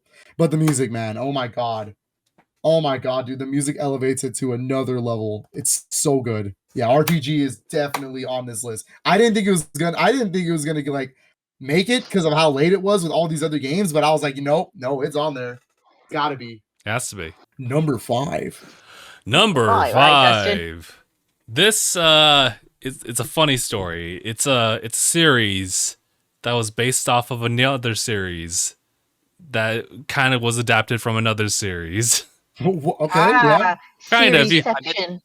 I met this guy who met this guy who met this guy who met this guy who met this guy who met this guy's cousin. So you guys know how much I love Mega Man, right? Oh, Of course, yes. Of course. Jump shoot man. It's not like shoot a man, but it's like jump and shoot man. He's the one who's jumping. No, jump and shoot a man. Yeah, that's what we want. And the evolution of Mega Man is that it jumped into Mega Man X, and they introduced this character named Mega Man Zero, and then he gets his own like stuff from Inti Crates. Inti Crates created Mega Man like Zero, and that was kind of like taking the core elements of Mega Man X but making it a little bit harder. And so, once Mega Man Zero was done, at some point, Inti Crates came up with, or at least was developing this new series called Azure Striker Gunvolt. I'm here to present number 5, Azure Striker Gunvolt 3. Yeah, I figured you were gonna say 3. Yeah. This game, that's a good game. It's honestly, it's an accumulation of what they've done with the original series from 1. Where initially one of the interesting core aspects was that it was a similar jump and shoot man, but it was kind of a try to stylize like to the very end of each stage, and you get rewarded with kudos points. And when you hit like 1K kudos points, a music track plays in the back, and you're incentivized to continue playing flawlessly, lest you get hit and you lose the track for the rest of the remainder of the stage, unless you hit 1K kudos again. Similar aspect to this one, obviously it's a sequel, so it follows the same story, and the story just kind of follows this like very long timeline following Gunvolt's our main protagonist. But the character is actually like the front cover, you can see her, and she plays completely differently. What's interesting is that she gets to use Gunvolt's abilities through circumstances here and whatnot. It's a lot of like crazy story plot points, which isn't the strongest point of the game. It's definitely the gameplay. And given the circumstances, they were able to make something that was very interesting. Somehow reinvent the wheel of this one, because I really thought the second was like the best when it involved like a secondary character from like Adventure X. But you know, if you're a fan of like the OG like Mega Man X games, or hell, even like Berserk or Gunvolt, then you definitely want to like play this one. Has some cool post game stuff. You play as a whole other character. I won't spoil it, but it's just they continue to add like additional characters who may be like mainstays for you, or may just be like passerbys. But ultimately, I think with the inclusion of this new character and the new format of how you played the game, just reinvents the wheel one more time. And the best part is you can still play as Gunvolt, and he's busted. He literally feels as strong as he's ever like felt, and it feels really good. But he's kind of like one of those like Giga characters that you can only like do temporarily. So it's a really good like trade in between. So if you want a challenge here and there, definitely go for this game as well. Hell yeah. Okay. Mark, number 5. Number 5. Also, I thought of another honorable mention: Lethal Company. Oh yeah. Mainly because Lethal Company, I'm putting on my honorable mentions, not my top 5. On the honorable mention because it's very recent, and it's also because a lot of fun with friends. It's fucking hilarious with friends. Oh yeah. Dude, just the proximity chat in that game is worthy of awards. It's so good. Just the sound of like you hear your friend go, just like just the cutaway, and as it echoes away, it's like, what the fuck? We'll have to play it. Yeah, we do. I would love. I think that'd be great. Just Dang It plays Lethal Company. We just hear Phil go, no way. But number 5. Number 5. I think I'll give it to Atomic Heart. Nice. Atomic Heart. Okay. Let's go. Yep, Sephie already gave it. I kind of just pretty much agree with Sephie. It was like it's a wild. I haven't completed it, but it's a wild story. It's really good graphics. The gameplay feels really solid.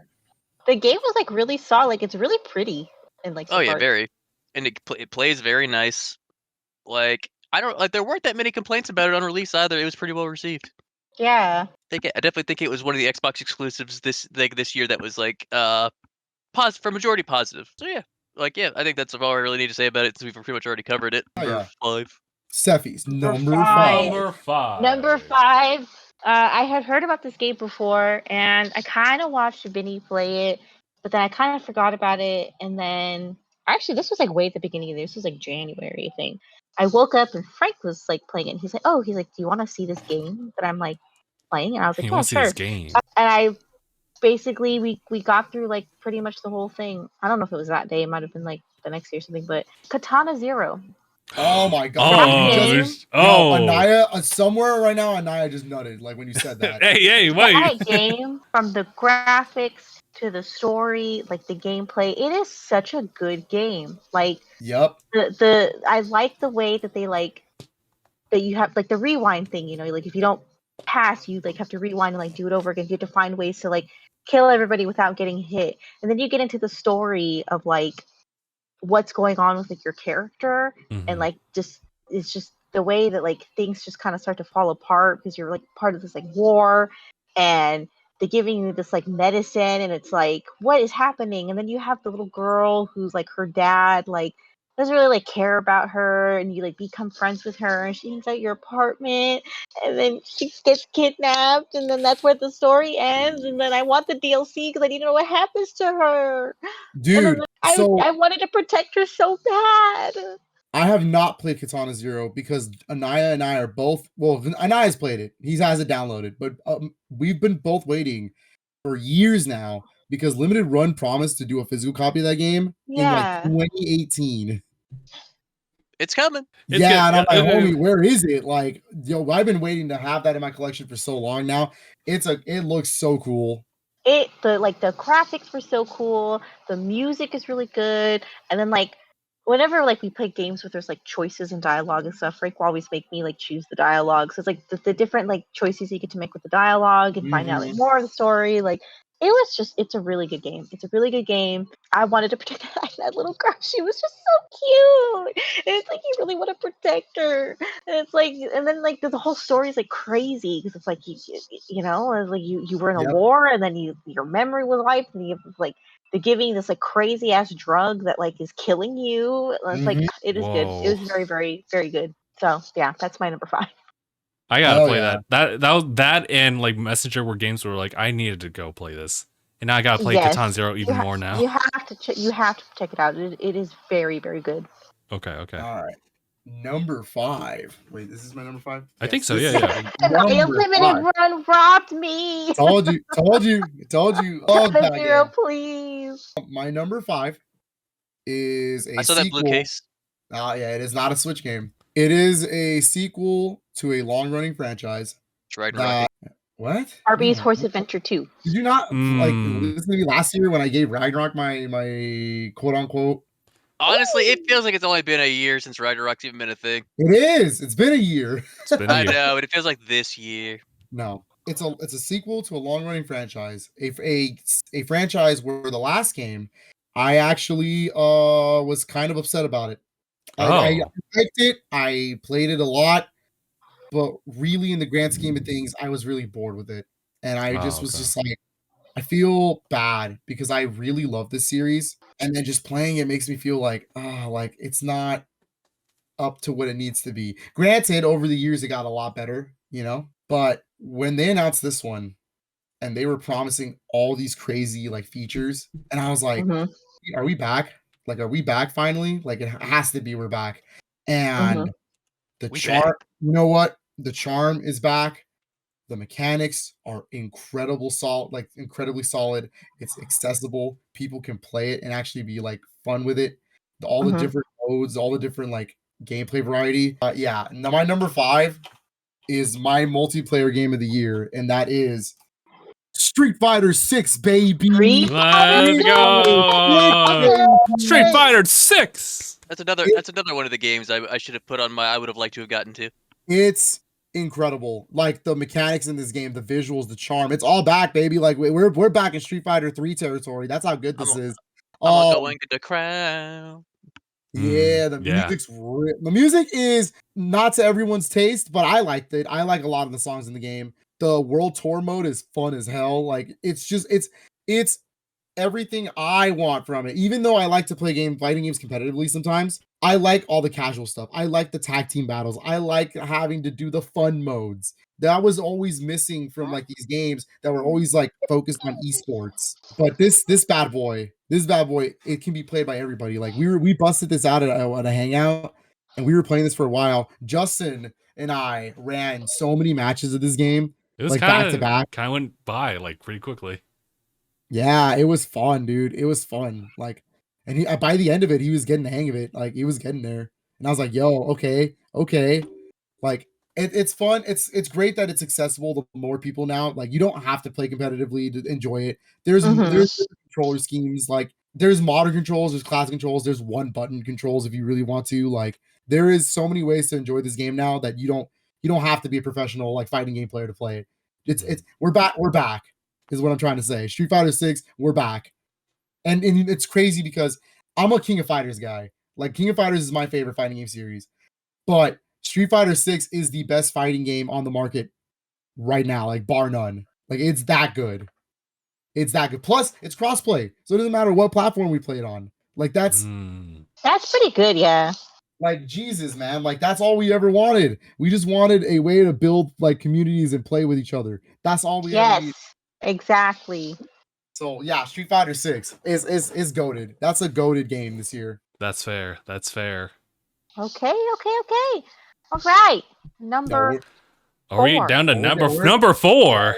Heavy hitters right now. Now it's the real, yeah. Okay. So I'm not gonna front. This is a game that I started back in 2022. Didn't finish it, but I finished it at around like late January. So it just makes the cut. Because honestly, when I finished this game, I was actually kind of floored with it. It's originally a PSP game, right?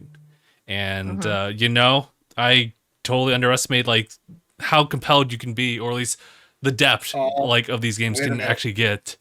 And honestly, like I'm glad that Phil had an interest of the series that got me into looking into it, and I decided to go forward with it. Ladies and gentlemen, number 4, Legend of Heroes: Trails in the Sky. First chapter. Let's go! I don't have physical copies, so I'm just gonna use the Steam Deck just to display them just real quick. Is it a Steam Deck? It is a Steam Deck, so I'm gonna just use it. A Steam Deck. I guess I guess you weren't really in the talks with that one, but yeah, this is the OLED one, so nice. It's crazy nice, but just for illustration's sake, yeah. So Trails of the Sky is part of like this long running like RPG series, and I had not really much expectations for it because I never really even like heard people talk about it. It's definitely one of those back in the day. It was like really niche games, and I was actually floored because obviously like gameplay is very important, but for me also story is also very important.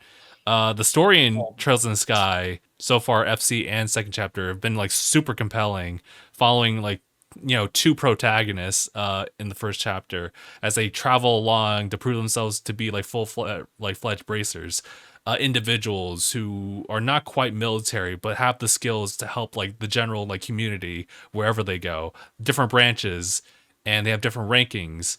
And it's like Estelle, main character's dream to become like this bracer, and so to be qualified as at the very least like a full-fledged bracer, she has to help out in all these different branches, and that kind of is your globe-trotting adventure like throughout the country of like Liberal.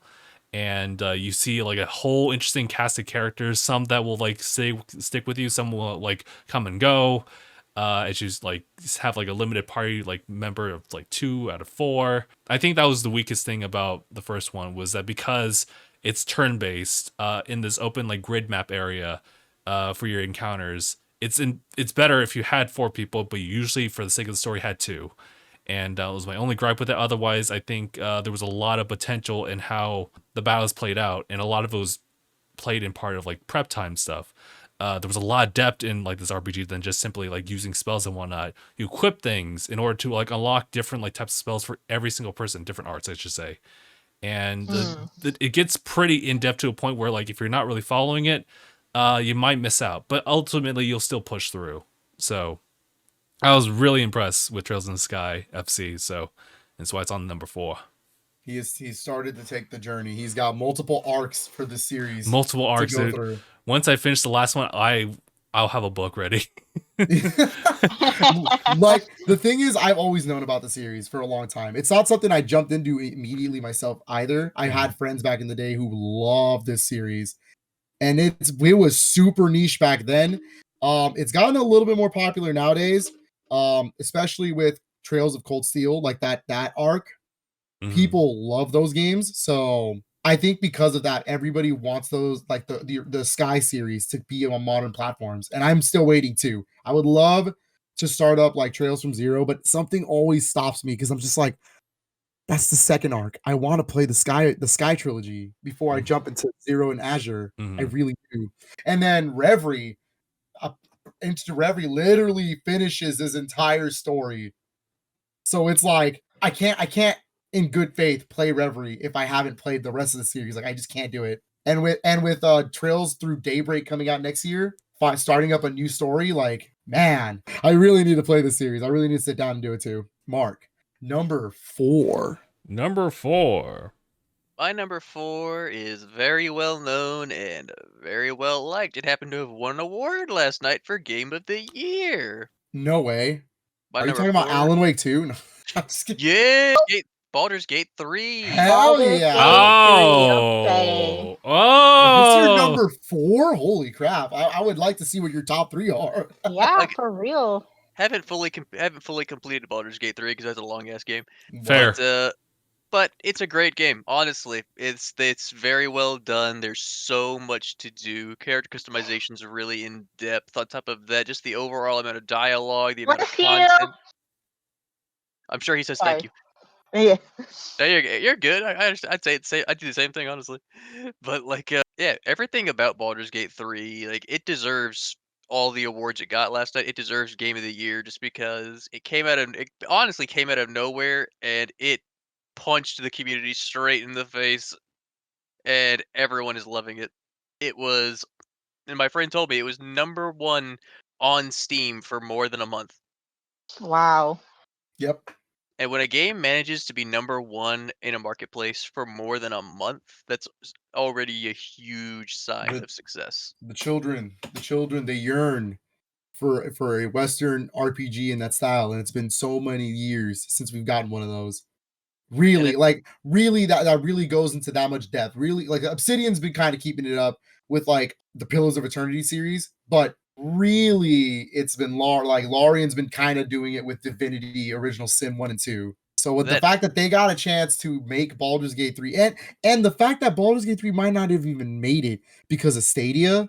Remember, Baldur's Gate 3 was supposed to be a Stadia exclusive. I mean, they were really going hard for it, weren't they? Yeah, like they hyped that up like that was gonna be their Mario. Like Their Mario. I'm not even kidding. Stadia hyped that up as like their big like exclusive title coming, and then when Stadia went under, everyone was like, "Oh crap, what happened to Baldur's Gate 3?" So I'm glad it was out. I'm glad it got out of that exclusivity. Oh yeah, and it's also made a lot of people get more interested in D&D. That's good. Yep. Yeah, that's good. Yeah, I was gonna say that's pretty good. Oh yeah, it's just overall just what you get from the game content wise and just overall. I honestly understand it's odd for it being number 4, but like I said, this list is in no particular order. Yeah, that's fair. Okay. But again, yeah, like if you haven't played it, highly recommend you go play it because you're gonna have a good time. You're gonna have a ton of stuff. Waiting for that physical copy next year, my boy. Right, and you're gonna have a ton of shit to do, a bunch of different outcomes, a bunch of different things that could possibly happen. You're gonna enjoy it for certain. Okay. All right. Okay. Sephie, number 4. Number 4. Number 4 is going to be Dead Space, the original one. Oh, OG Dead Space. You like the original more than the 2? Yeah, I don't know. That's because it started it all. Like I said, I haven't played the remake though, and I really want to because that's a really good. hot take considering like people love 2 compared to 1. I don't know. I think I liked 1 a little bit more than I liked 2. Okay. But I liked the overall story, figuring out like what happened to these people and where these like aliens come from, and it was definitely pretty scary. Got a little jump scares, got me a few times, you know. Yeah, she got spooked a good couple times. I got spooked a couple times, but the spook. No, it was pretty good overall. I was glad we actually got to finish it because we had started it like way long ago, never finished it, and then we just restarted from the beginning and like finally played through the whole thing. I very much enjoyed it. I very much enjoyed it a lot. Story, the twist at the end, it was very good. So that was my number 4. Yeah, and I'm really excited to play the remake because it does look really good. And yeah, my number 4 is a game I don't have physically. But it is again a game in a long running franchise, and it was my most anticipated PS5 game for a long time. And when it finally came out, I was like, oh man, am I really about to play this? Like it. And I understand that it's a huge change in direction for the series, but you know what? When you actually play it, it ended up being one of the best action RPGs. Like it is a little simple in a lot of its ways, but the story, man, the characters, the music, the visuals, the world building, everything just carries that game all the way to the end. And by the end, I'm sobbing like a baby. I was like, no way, dude. So many parts, I was like, they punch you right in the gut. And you're like, man, what the hell? And it's like, and on top of that, like it's very adult in its themes. It's very, very heavy in its themes. There's a lot of crazy things in that game, but that game is Final Fantasy 16. That's what I figured you were gonna say. Final Fantasy 16, Clive, my beloved. Let's go. It's so good. I want to play it so much. The places that story goes, and I don't even mean like the plot. I'm talking like the background stuff, like the fact that like there's a lot of like talk about slavery in that game. There's a lot of like political things. It makes you very uncomfortable. The way they treat people in that game, you're like, oh my god, like it, dude. Okay, I'm only gonna spoil one side mission. It's the side mission where, and I know Justin's gonna know as soon as I start talking about it. Okay, it's you go into you're on your way to a specific area I won't mention, but you have to go through this village, and there's this little girl, and she goes, I'm missing my pet. I can't find my pet. That one was so fucked up. That was so fucked up. And I was like, it was so messed up. We gotta find her pet. She goes, I don't know where she is. And I'm like, okay, I'll help you find your little pet, you know, like, and then she's like, I think she was over there. And you go over to that windmill. Yep. And all you see is a dead girl. And I was like, my God, she called her slave a pet. I was That's scared so to say, fucked up. are you trying to, I was about to say, are you trying to tell me she just called her pet, her slave pet? Yes. Yeah. And then she goes, well, now I'm just gonna have to get a new pet. And I'm like, Yeah, this is dude. this is a little child. Where are I your parents? No, I was like, why can't they give us the option to kick that girl like across Where the are your Whoa, parents? whoa, whoa, wait, and wait, wait, relax. nah, she deserved it. No, yeah, No, she deserved no, it. She there, deserved it. no. I don't The want. one with I the don't. wolf was pretty bad too. Oh, In the same village. It's in the same village. let me say real quick. I was comfy. That entire She kept me warm. that entire Sorry. walk to that village is riddled with a little bit of side quests here and there. Yep. I can't tell you how uncomfortable I felt for Clive to walk through all that. Yep. Like the places that game goes is ridiculously dark. Like it's political, it's heavy on its adult themes, crazy twists and turns throughout the whole story. I loved it. I really enjoyed 16. I liked it more than 15, which 15 is great and I love 15, but 16, man, holy crap, dude. That Don't. was something. Like that was a good game. Is Yeah. it does it have its flaws? Sure. The second act is a little fillery. It's a little bit filler, but man, I wanted to see what happens next every time. Every single time. And doing the side quest builds onto the story. It doesn't just like it's not just there for fluff. They actually like build the characters up and make them actually like make you like them more than just being NPCs. It's really cool.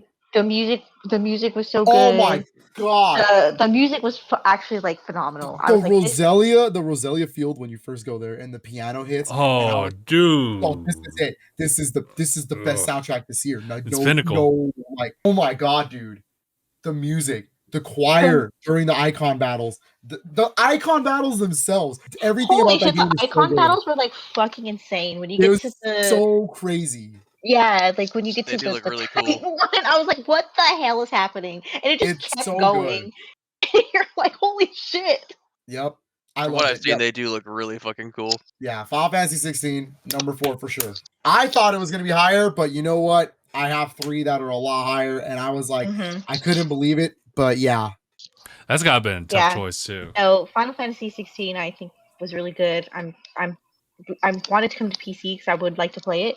it's I don't coming. have a It's coming. PS5, so It will. I think I wanted to come to PC so I could play it. But watching like all the other streamers play it and like watching the story, Clive, my beloved, I'll never forget you.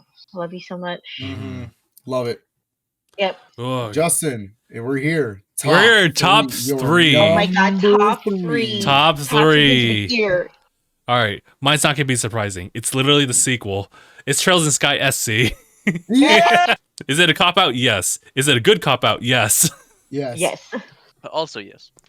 So let me just say this game does not have any fluff for newcomers. Like literally, they make a joke as part of the rights. Like part of the writing, if you open up a chest that you've already opened before, they usually will throw you like a funny joke of like, "Hey, that's funny. Funny that there's nothing here. What do you expect?" And one of them was like, literally, there's someone out there who's playing SC right now instead of playing the first game, and they are so confused. And you know that hit a couple people. I know another person who's like that. But aside from that, yeah, this game does not hold you back. Like it will literally try to read save data and then carry it forward. And that's like the crazy thing. It literally is just the extension of the first game. Literally opening up the games, because essentially when you beat the game, you're pretty early like levels like in FC. In SC, you carry those levels over, you know, hypothetically, and you follow Estelle's journey even more so. A lot of stuff has happened. Joshua left you. You're like the second protagonist left you emotional wreck, and you spend like 3 months doing a bit of training, and you just are paired up with another person. You go and like prove yourself as like a bracer. You're not a full-fledged bracer. Now trying to go for the ranks higher and up. You're still in the same world, but it's different now because everything's a little bit harder now. And what's different is that you actually know this world now, because that's how it's all set up. So you see some familiar characters. Like it's pretty much just showing how Estelle has changed and how people have responded and started to like really respect her. It's pretty much the same combat stuff, but you know, they introduce like higher level like ordnance stuff where like you learn like new arts are even like crazier than the ones before that. And so it just evolves and like in much more of an organic way, as well as you evolve like with the character as well. And you know what?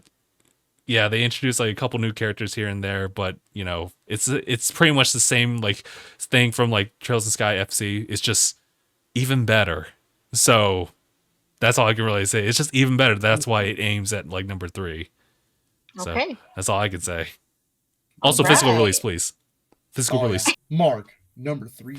Number 3. I'll give number 3 to Hi-Fi Rush. Hey! Honestly, Let's again, go. out of fucking nowhere game, published by Bethesda, made by Tango, and I never would have thought of a game like it, which is a game that is similar to DMC, but will or any other hack and slash game, but it functions completely off of rhythm. A rhythm game where you're fighting like a hack and slash style. Never would have thought that'd be a thing. And just the way it's just the way of you don't have to necessarily hit the combo with the beat, but if you do, you're gonna do more damage and it's worth more points. So honestly, you can play the game while being completely tone deaf, but it's better if you're not. Yeah, that's fair. And overall, I think I liked Chai as a protagonist as much as the knucklehead that he is. Mhm. He was goofy, he was funny, he was enjoyable, as was the rest of the cast. And overall, I just think they did a fantastic job on the game, and I think it has become one of Xbox's probably best exclusives of the year. Well said. Nice. Sephie, number 3. Number 3. All right, so I'm gonna preface this by saying my number 2 and number 3 did switch around a little bit. It was really hard to choose between which one I liked more. So I feel like they're almost tied in a sense. But my number 3 actually goes to Super Mario RPG, baby. That game was so fun. It was so cute. The writing is amazing. It's so quirky. It's so funny. Mario was gonna beat up a little kid. That was crazy. Child. He Whoa. was, That was super he was going funny. to kill a kid. He was going to actually beat him up. That was crazy. That was really funny when Gino held him back. Yeah. So me and so this is one of Frank's like favorite games ever. Like he loves Super Mario RPG. It's like one of his favorite games ever. He played a lot growing up. And we actually started playing the original like a few years back. We never finished it. And then I heard that they were making the remake. And I told Frank, I was like, oh my god, this is your favorite game. So I bought it for him. It was an early Christmas gift. And we played it and it was so fun. The music was great. I loved the music. I loved all the characters. They were just so like original and quirky and cute. I was like, oh, little Mallow, he's so cute. I did not expect him to be a prince. I was not expecting it at all. Oh yeah, yeah. I was not expecting that at all. I can see why people like Gino a lot. I can see why they wanted him for Smash. Okay, I will. I get it. I get it. Maybe I one get day. it. Or maybe one day. Yeah, exactly. Maybe someday.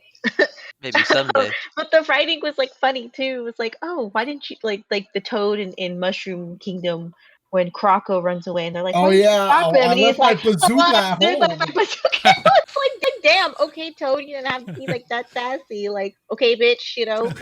It was just a fun game. The secret boss battle against Kulex, however you pronounce it. I Culex, was yeah. like, what the fuck is happening? We go in there and I'm like, what is this? The Final What is Fantasy this? secret boss is super. Yeah, it is. And then, not to mention, we fought him before we fought Smithy. We fought him like when we got Yeah. to Monster Town, Oh. and I was like, it took us like a half an hour to beat him because everybody kept dying. So Peach and Mallow were like literally holding down the fort because we had to have Peach bring it back, and then we used up like almost all of our items. Yep. What the fuck is happening That's how right it is. now? The- I loved all the little like the little thought peaks that you can like when you use Mallow to like see their HP and like their weaknesses. Yeah. You get the little like thought peak and stuff of like the That's characters like saying different actually things. new. That's a new thing. Yeah, It's I not love in the original that. game, Yeah. I thought that was so funny, and one really resonated with me. There's one that's like it was like one of the spiky enemies, and it's like you're an adult. If you see something tasty, eat it. And I'm like, that is so true. That is so true. Yeah, I was. The Culex fight is crazy. The fact that there is a Final Fantasy boss in that game is the craziest thing. And it plays the Final Fantasy 4 like boss theme. Yeah. So you only fought Culex like in this. We first only form. fought him the one time. We haven't Okay. done any post game stuff. We fought Wait till you fight the second Culex. You are gonna hate Oh your. no. It was tough, but you know what? It's something that harkens back to the original because Kulik's dialogue is the exact same as the original, where he's upset that he's 2D and everyone's a 3D model because that's back then that they were 3D models, quote unquote. Yeah. Let me just say the post game fixes that, and it's not good. It's scary as all hell. Okay. Yeah, she's gonna get It's scared. good. Yeah, no, it was good. It was a very good game. I very much enjoyed it. I loved it. I thought it was actually like so funny, so great. So yeah, that's my number 3. All right, my number 3. Number 3. Well, is okay. So here's the thing: when I started the Uh-huh. game, it's really good, right? Mind you, right? Like when it started, I was like, okay, it's totally a sequel. It's good. oh, another package. The first act, with Christmas gifts. the first act was really okay. It was fine. I liked it a lot, and I was like, I'm already liking this better than the first game. It's great. Mm-hmm. It's when you hit the second act where this game does not let up, and it just like takes you in all the way, and everything about it was so cool. It's the feel of the game, it's the way it plays, it's the story, it's the writing, it's the characters, and yeah, I don't know how I couldn't get this on top 3, but it's definitely Spider-Man 2. Let's Spider-Man go. That, let me tell you something. The first act is fine. It's a sequel, right? It's bigger. Yep, the map is it's better. it's like Spider-Man 2. yeah, it's Spider-Man 2. You were playing as 2 different Spider-Man. Yep, that's the one. But once you get to Act 2 and you get the black suit, right? The classic symbiote black The suit. symbiote. Yep. I'm not gonna talk about anything that happens after that. Just know that once you get that suit, that game does not let up, and it is a fucking roller coaster from that point on to the very end. And I was in tears by the end. I was happy. My emotions were all over the place. Like Yuri Lowenthal's acting is crazy, like dynamic range. Mm-hmm. He has the craziest dynamic range in that game. His acting has to be like upset, happy, like eccentric, anxiety, like everything has to be in full force by the end of the game. And it is chef's kiss. Remember when I said earlier that Ratchet and Clank Rift Apart was the PS5's killer app in my book? I am going to say that it still is. So is Spider-Man 2. Okay. So is Spider-Man 2. And I think if you pick up a PS5, Ratchet and Clank is a must own, and so is Spider-Man 2. Insomniac has become like PlayStation's like best developer. Like I've said that multiple times, but the fact that they're able to output 4 games already, 4, mind you, already, like Spider-Man Remastered, Spider-Man Miles Morales, what is it? Ratchet and Clank Rift Apart, and Spider-Man 2, and they're pulling out Wolverine. Like, and they're all polished. None of them came out with super buggy. This one has a little bit of bugs, but they're for the most part, it's polished. That I don't know, man. I don't know how they do it. It's magic. It's wizardry over there. Would you say the game really makes you feel like Spider-Man? Oh my god! Don't IGN me right now. No, Spider-Man 2. We jump off the top of the building, do a backflip. Yeah, Spider-Man 2 is incredible, and I can't wait to see what happens in the future. Spider-Man 2. Okay. Spider-Man 2. I still gotta play Spider-Man it. It's a shame. I just wish I did like get a chance to actually like get down and like get around to it. Still want to record Number for that 2. one. Let's do it. Speaking of number 2. Number 2s. Yes, going to my number 2. Yes, it's not Spider-Man 2 for me. You can probably guess. It'd be great if it was, but it's not. It's actually a sequel of a long-running series that has already been overlapped. There's going to be a couple overlaps going forward, but yeah, I'm going to just give you like the straight answer to it. It's Final Fantasy 16 for me. Yeah! Final Fantasy 16, baby! Clive. Yo, the homie Clive. The homie Clive, I know. I will die for him. So, oh god, what can I say about this one? So, number 3 was, that was Trails in the Sky SC. That was pretty much like, kind of like setting the story of like one protagonist, and that took 2 games. This game only takes 1, and even though it's more of an action RPG, and I'm kind of leaning more towards like just pure like RPG turn-based stuff, I thought that Final Fantasy's like action-oriented stuff was super addicting. I will say one of the caveats for it is that it can kind of become samey after a little bit, especially once you get all the powers. Yeah. Because like one of the coolest things is taking all these different like cool abilities here and there and mashing them. And once you master some of them, you can actually like transfer them over to other ones, the icons, and you can mash it so that you do different levels of like juggling in this game. It's like fantastic for it. But at the end of the day, once you hit like end game stuff, it becomes like a routine where it's like you kind of know exactly what you want to do, especially if you just kind of followed like patterns here and there. I think because of its samey nature to it, like at the end of it, I think the icon fights have a different meaning to me because I feel like initially it was definitely they're just roller coaster fights, and they even emphasize that too.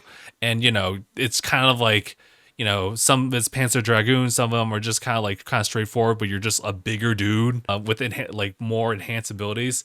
I think it's actually, now looking back on it, I think they are just like a nice breath of fresh air where like there's not too much focus on like heightened concentration on dodging and then like executing moves. It's more like just a spectacle, and they are spectacles, but I have just a better value for them because it just gives you a break from like the usual like action they usually have. The story, I love how kind of grounded it is at the very beginning, and then as Final Fantasy is, it kind of like takes it higher and higher to places that you wouldn't, the characters you think would never have like imagined possible. And honestly, like how do you even fight this? And that's part of the whole moral of the story of the game. I think the characters are well fleshed out. They're hit with a lot of moral stuff. We talked about the topic heavy stuff as well. The fact that you can engage in the lore, there's a lot of lore to it, but you don't have to like get info dumps on it all the time. You could just have it active or activated during cutscenes with the touch of like the face like or touch. I really liked that they did that. I really liked that because it's like sometimes it can get really overwhelming, so it's kind of like nice that you can be like, oh yeah, that's what that meant. Like, oh yeah, that's what that is. Sometimes you're not even worried about like exactly the conflicts here and there. You just kind of want to follow Clive's story. So they keep it more like personal, like with Clive. But if you're curious about it, you could definitely talk to one dude who catalogs it all, and you can see all the different relationships like going on. Clive has a lot of influence like throughout the course of the story. This happens like a good portion of his life, so it's a lot of things happen. You get attached to the characters. We talked about like the side quest stuff, how every single character isn't just like a little side piece to the general narrative. If you choose to not engage with them, fair. But when you do continue with them, it just kind of like elevates like their character and the impacts here and there. Unless you're saying that there's a requirement there. No, see, the thing is, like, if you choose not to choose the side quest, then you're really not playing the game, because honestly, the side quests like really flesh out the story even more. Like, it makes you really feel for a lot of characters. Like, I would not have cared for half of those characters had I not been doing the side quest stuff.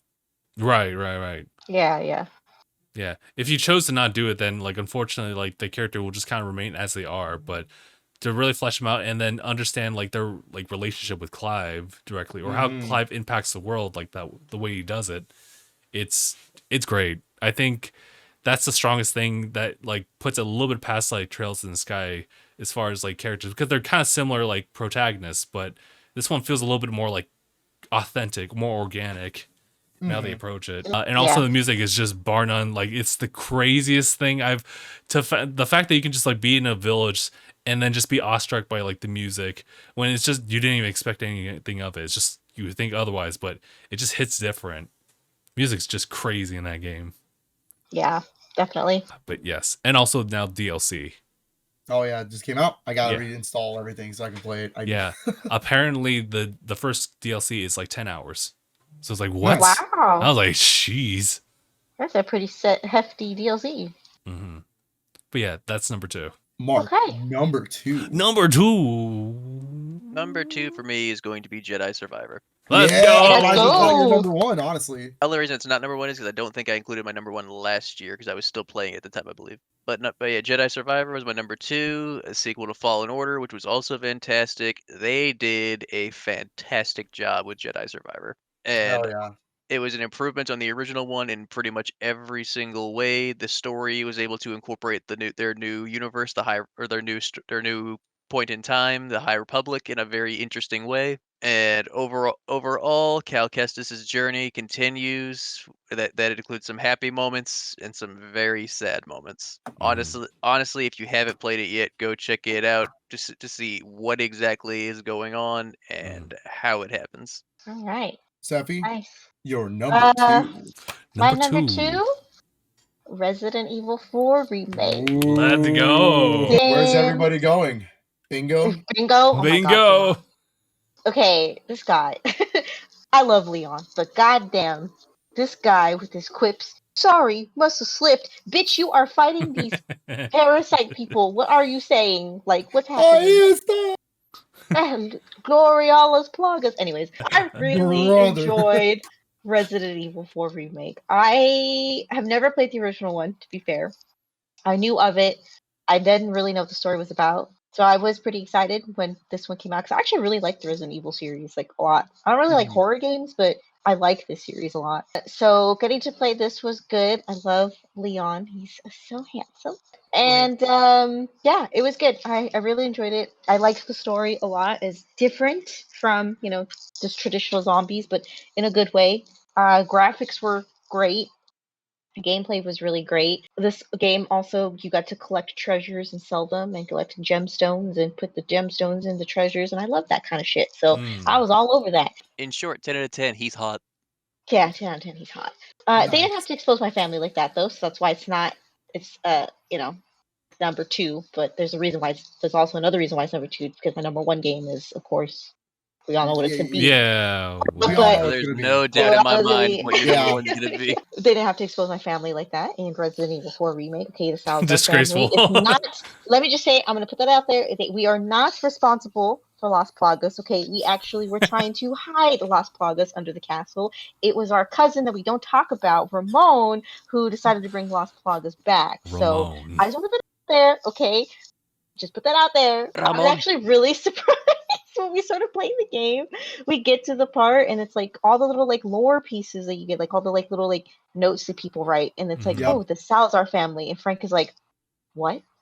And He I'm said, like, "Uh-huh." wait, what do you mean what? And he's like, oh, so this is what your family does. And I was like, So Oh, this no. is what I said. I was like, why does it have to be the Salazar family? Why is every time Salazar, when you put it in like a media, it's always something bad. Salazar it's always a Slytherin. criminal of some sort. It's always a criminal. Salazar Slytherin. You have the racist wizard. You There you have this Salazar people in Resident Evil 4, and it's like, why? Why can't we be like the people that donate money to charity, or the superhero that saves the day? No. Why can't we run the adoption agency? Yeah, exactly. But no, that's Resident Evil 4. Overall, though, it was a really good game. The story was really good. Ashley, she was so cute. She was so funny. You know, it is the Ada wildest Wong- thing to hear you Ada say Wong that is a bad Ashley is bitch. always. Ada Ada's Wong. always. Ada Wong's a bad bitch. It's really funny to hear Shlee Ooh. because like everyone hated her in the original game. I think she was Leon, so cute. She was like help. so funny. Leon. Yeah, but then I know when she gets captured, she's like, Leon, and it's like, okay, girl, I'm coming. You don't have to yell that loud. She said Ada Wong. She said Ada Wong a bad bitch. I think most of the internet would agree with her. Ada Wong's a bad Oh, bitch. Absolutely. Has Absolutely. always has been. Always has been, Mhm. always will be. She would say Yeah. that to you. Yeah, Mhm. she would be. Yep, exactly. So, yeah, that's my number 2, Resident Evil 4 Remake. Alright. I very much enjoyed it. Number 2. My number 2. I'm gonna Oh. full disclaimer. Okay. My number Oh. 1 and my number 2 are so interchangeable. It's impossible for me personally to figure out what my number 1 is this year, because I fell in love Mhm. with both of these games, and there's no it was so tough to really sit here and pick one as my number 1, and this is why I kept going back and forth all week. But you know what? I'm gonna stick with my gut, and I'm gonna explain why I love both of these games very much, because they Mhm. both fall in the category of making me remember why I love video games, and the Mhm. whole reason why I have different experiences with both. But my number 2, I almost dropped it. My number 2 is The Legend of Zelda: Tears of the Kingdom, All Legend right. of Zelda number 2. I and want to know what your number 1 game is. Then. The Legend of Zelda: Tears of the Kingdom.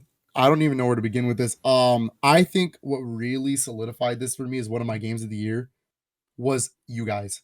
I think it was Mm. I think it was It was the idea. You're so sweet. I think it was the idea of like we were messaging like we were back in like we were elementary kids, like playing the Holy original shit. Zelda. Yes. Y'all And it really was- were. I was there the whole time. That is And it It was like was literally like that night. Like it was an experience. It was an absolute experience to play this game and be like, well, I'm going this way. What did you find? No, you're going this way. What did I find? And Aniyah like going back and forth too, going, no, I went this way, homie. Like, this is what we found. And it was so incredible to play a Zelda game like that all over again. Because here's the thing, as I get older, open world games are starting to wear me down. Like, Mhm. I love open world games, I really do. But man, there's so much to do in this game. It's not even funny. There's no way in hell I was ever going to 100% this game. That being said, Zelda pushes the open world genre more and more every time. Breath of the Wild in the depths. Breath of the Wild really elevated and pushed that series forward.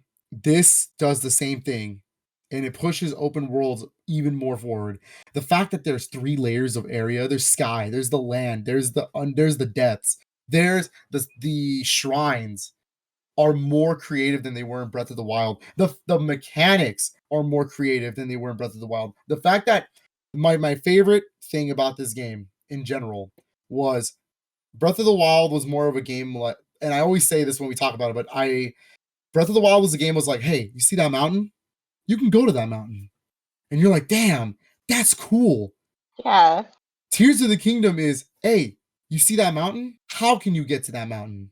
Yeah. And it legitimately pushes your imagination, and you have to think, well, I have these, I can use this. And the Ultra Hand is the glue. It's the glue that keeps this whole game together, because I think it's the most creative thing Nintendo has done, and one of the most creative things Nintendo has done in a very long time, to really innovate a Zelda gameplay, essentially to create everything in that game. Every vehicle you ride, build your weapon, homie. Like, fuse it with everything that you can. Anything in that game can be fused for the most part.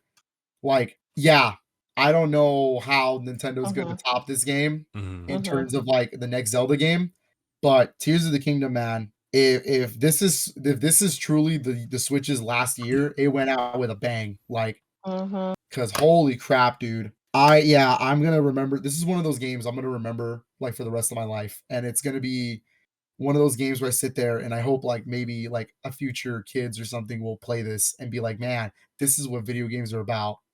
This is one of those games. It really truly is like a beautiful experience. It's an experience. Yeah. It's not even a game at this point. It's an experience. Yes. Agreed. But Justin, We're finally here. Number one. and No, it's funny that I started with this because I already know what most people's number one is going to be. But yeah, It's fucking Legend of Zelda. Let's go. Tears of the Kingdom. Tears of the man. Kingdom sweep on this side here. That's right. Listen, where to even begin?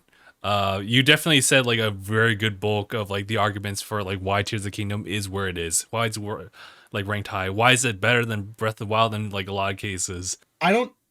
But here's something I struggle with though. Do I like Breath of the Wild more than Tears of the Kingdom, and what had a bigger impact on me? Yeah, I might be able to kind of get it like some kind of sparkings of an answer like from there. Okay. So I really love Breath of the Wild. And you know, it was because it was a game that kept you like wondering like what is over there, and you just kind of let your curiosity run you like rampant until like you decide to finally follow that main course. I never really had a video game, still talking about Breath of the Wild, that made you want to follow like your own path than like Breath of the Wild's ever done for me. And the fact that I had that happen to me again with Tears of the Kingdom was astonishing, because it still takes place in the same world. It just has 2 other layers to it. One of them is interesting because it is the sky, but there's not a lot of like places to walk or per se. You kind of just travel from like spot to spot on your like new weaponized like vehicle of sorts. And the other one's the depths, which is kind of like that, but you just can't see forward. Yep. So I think the depths was the best like kept secret in that game, because essentially it is just Breath of the Wild's exploration, but it makes things scarier. Yeah. It plays with your senses. Yeah, and it makes you very cautious. Well, it kind of depends on like how you play, but I was definitely very cautious. Yeah, if you're Aniyah, you're just running it, and you're crazy. Yeah, Spending you're crazy. time in the depths. never reaching the surface. The cool thing about Tears of the Kingdom is that it like kind of fires on all cylinders. It improves on every single aspect from, the conventional like ways of gameplay. Literally swordplay is legitimately the same thing, but it's different now because of your new abilities, whether you're fusing things together, whether you decide to like use an entire like crafted vehicle to take down your enemies instead of you just jumping into that. The ascend thing is just another way to just interact with the world. The fact is that when you start off like mission stuff, it gives you like 3 different things to do, and it's up to you if you want to do any of them or not. You do have to like collect like different pieces just to get like maps like integrated here and there. The abilities kind of serve as not much of an extension of like your senses or anything like that. The champion abilities, or not champion abilities, but the sage abilities. The stage abilities, yeah. They may not be as strong as like those champion abilities, but and some are like better than others for sure. But I kind of like how they incorporate like existing characters into the mix. So even though like it doesn't, fully like work with Breath of the Wild as far as like keeping those things like tied together, because that's how the game is like telling it, those characters do provide that extension. And the fact that like they're no longer side characters as they were in Breath of the Wild, they're now like fully fledged like main supporting cast, I would say. Yeah. I feel like that's like that was the next step. I think that was like something that was worthwhile for those characters. And I think not only that, so story and character wise, this was a step up as well, because it all starts with like where does Zelda go? And that's a totally optional thing you can do. But once you figure it out, it hits different. Then like even though it's kind of similar circumstances of like how things ended up in Breath of the Wild, this one just hits way different too. Yeah. I think they did wonders as far as like giving Zelda a separate story, and learning about like in a very similar fashion what she's gone through, but it just is a lot more emotional in this one than ever before. That just kind of takes it into another level. So all in all, I would say that just Tears of the Kingdom just does so much.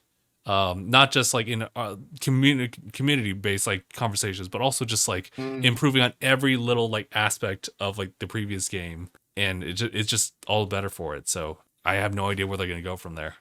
It's just that this one will definitely just kind of sit there as like one of the greatest Legend of Zelda games of all time. Yeah. So I'm gonna let Sephie go first because I'm assuming it's the same. Actually, I'm just kidding. No, of course it's the same. Yeah. Tears of the Kingdom was my most anticipated game of this year. Should we go to Marc first? Well, I figured we'd get Sephie out of the way because it's going to be Tears of the Kingdom. Ours is not Tears of the Kingdom for number 1. That's fair. That's right. It's not. Yeah.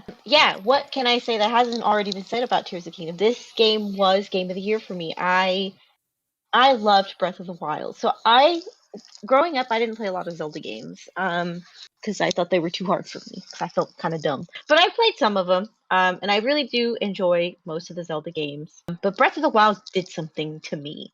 When Breath of the Wild came out, I was like really intrigued, and my roommate actually let us borrow. We had it for the Wii U, so we didn't have a Switch at the time. Playing that game and like experience it for the first time, like I don't know if I'm ever gonna like feel like that again. Like it was insane being able to like go to all these places, like the shrines, like just the gameplay in general, the story, like it totally like enthralled me. Like I was so into this game. This game was so fun. When I finally got a Switch, I got Breath of the Wild for the Switch and I replayed it again. I think I've played through Breath of the Wild like 3 or 4 separate times already. That sounds crazy, but Yeah, I absolutely loved this game. So when they announced that they were doing a sequel, I was so excited. And then when this year hit, when it was coming out and we had a release date, like I was counting down the days. Like I've requested days off from work to play this game. And just the feeling of getting back into that world with similar but like newer mechanics, seeing the world that was like mostly the same but like different because of the landscape, the fact that they kept the depths hidden from us up until the release date of the game, like going down to the depths and realizing it was a whole ass like another map, like that was insane. I don't think I've ever been so excited for a game than I was for Tears of the Kingdom. I don't usually get excited for like video games. Like I see a game like, oh yeah, that looks fun. I want to play it. I was so excited for this game. Thursday night at 9 p.m., I booted up my Switch and I kept pushing that button. I was like, come on, let me in, let me in. And I stayed up till 2 a.m. playing because I just couldn't put it down because I was so excited. The mechanics were great. The story was great. Like everything was just so fantastic. Like I love that they fleshed out your new champions more. I love that we still got this like exploration. I love we got these like new mechanics. The only thing I did have a problem with was that people did not remember me. Like, how do you not remember Link, the swordsman who literally saved the world the first time? I wish they would have done a little bit more continuity with some of the characters that you talk to. This is fair. But I get why Nintendo don't know what storytelling is, though. I get why Nintendo didn't want to do that because they didn't want to alienate new players to the game. Although, why would you play the sequel when you play the first one? I got a series for you, Nintendo. Oh my god! But overall, this game was fantastic. I sunk so many hours into this game.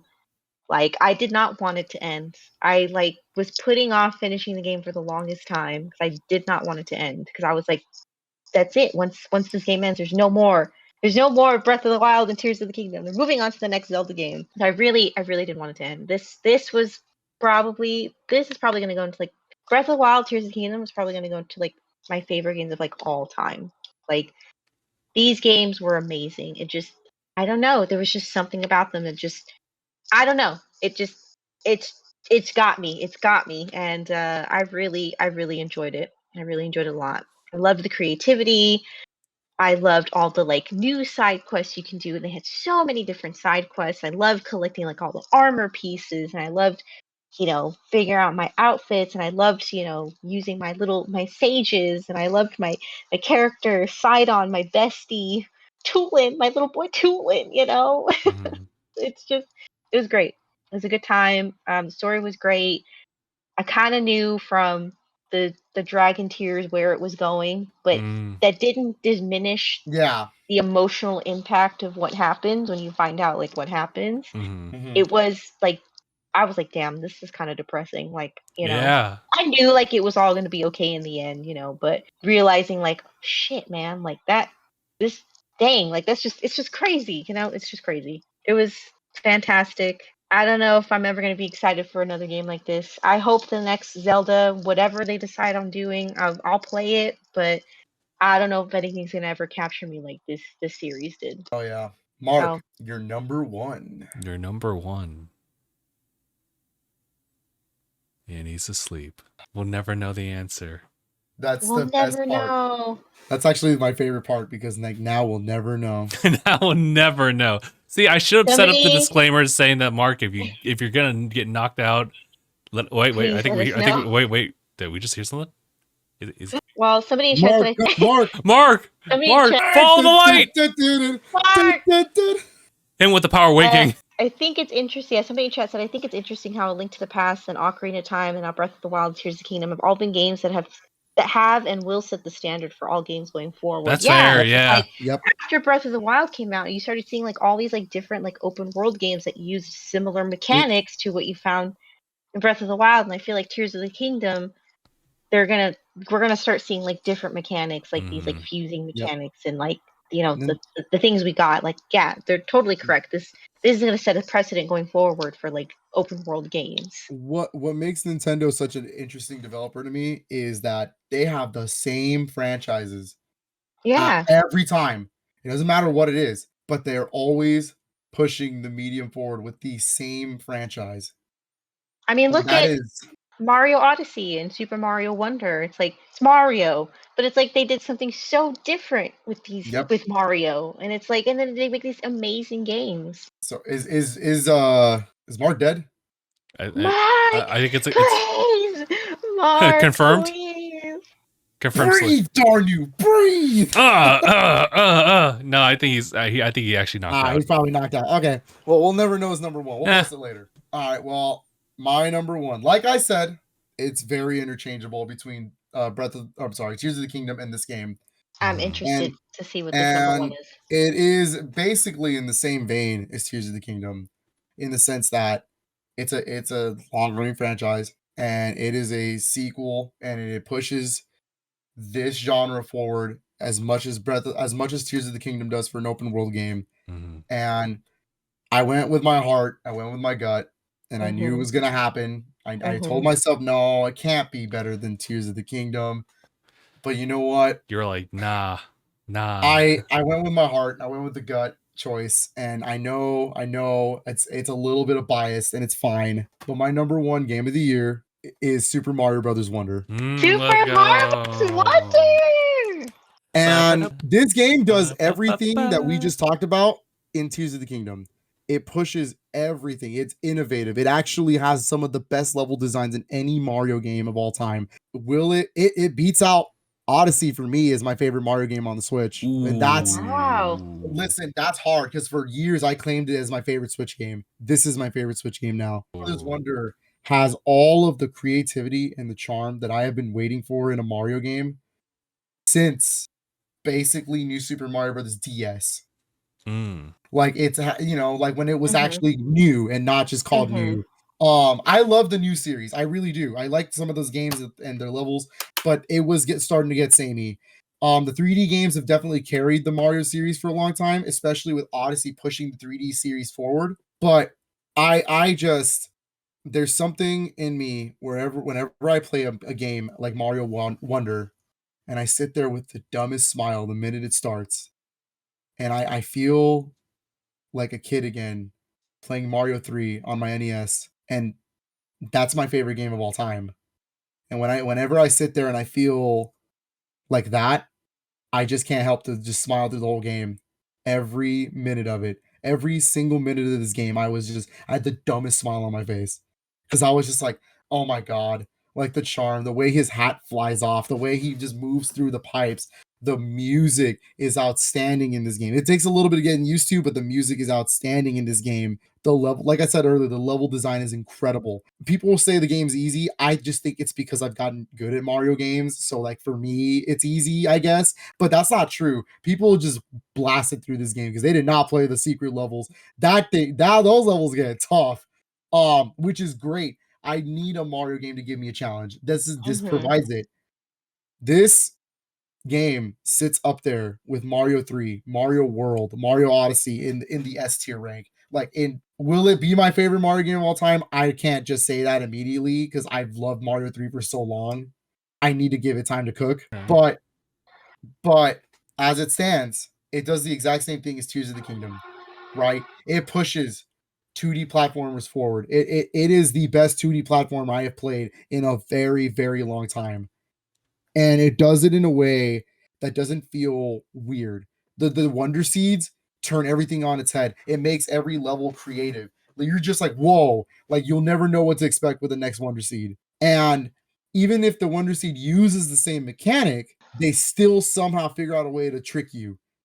They still figure out a way to be like, nope, it's still different. Good luck. And it's like, dude, everything about this game, I was like, there's no way they could make a Mario game like that again. And you know what? Nintendo, you have proven me wrong again. Because every single time they get me. And it's just like, damn, man.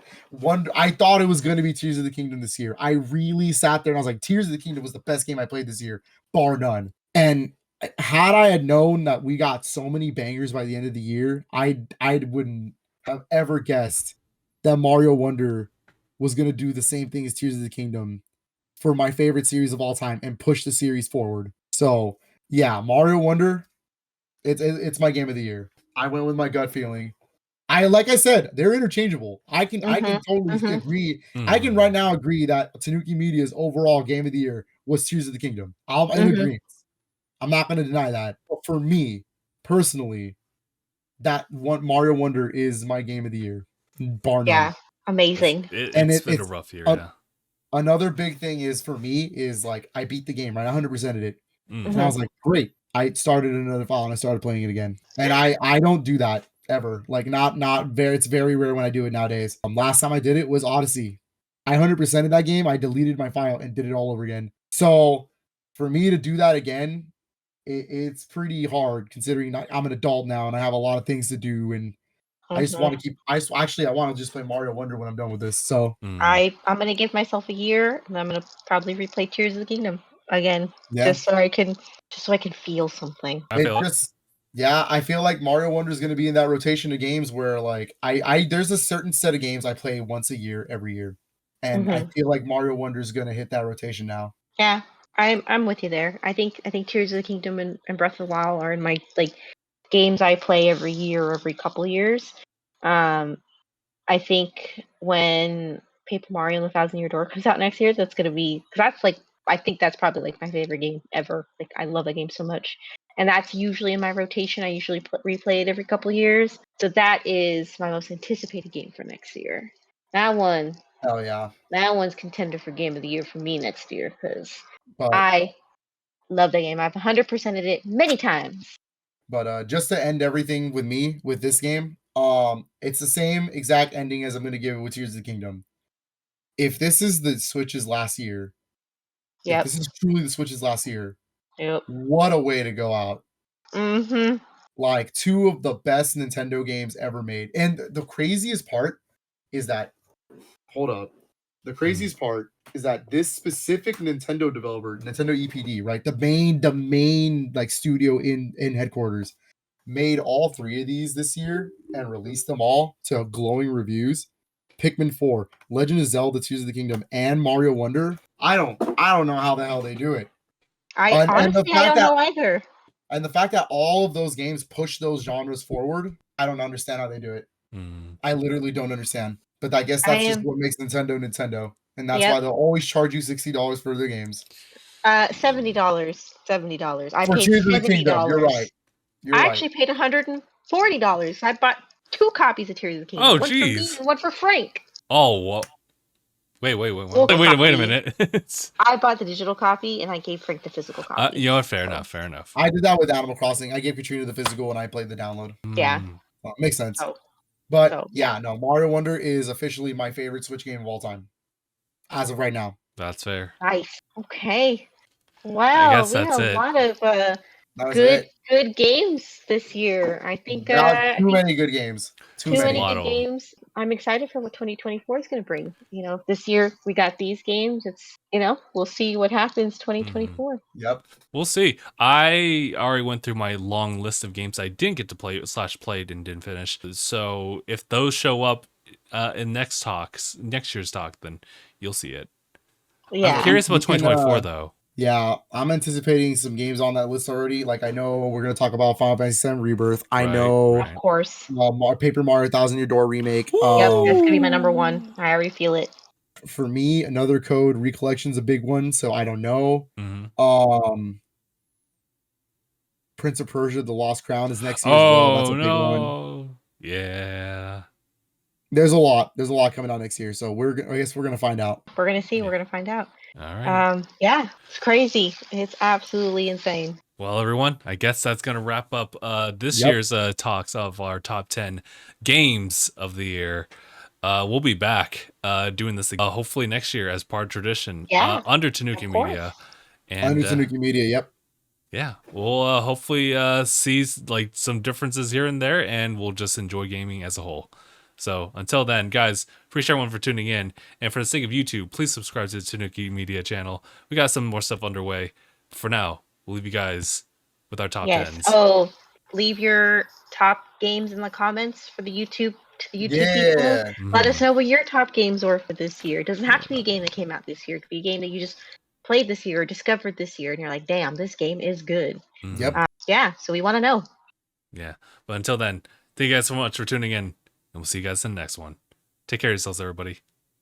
Bye. Bye.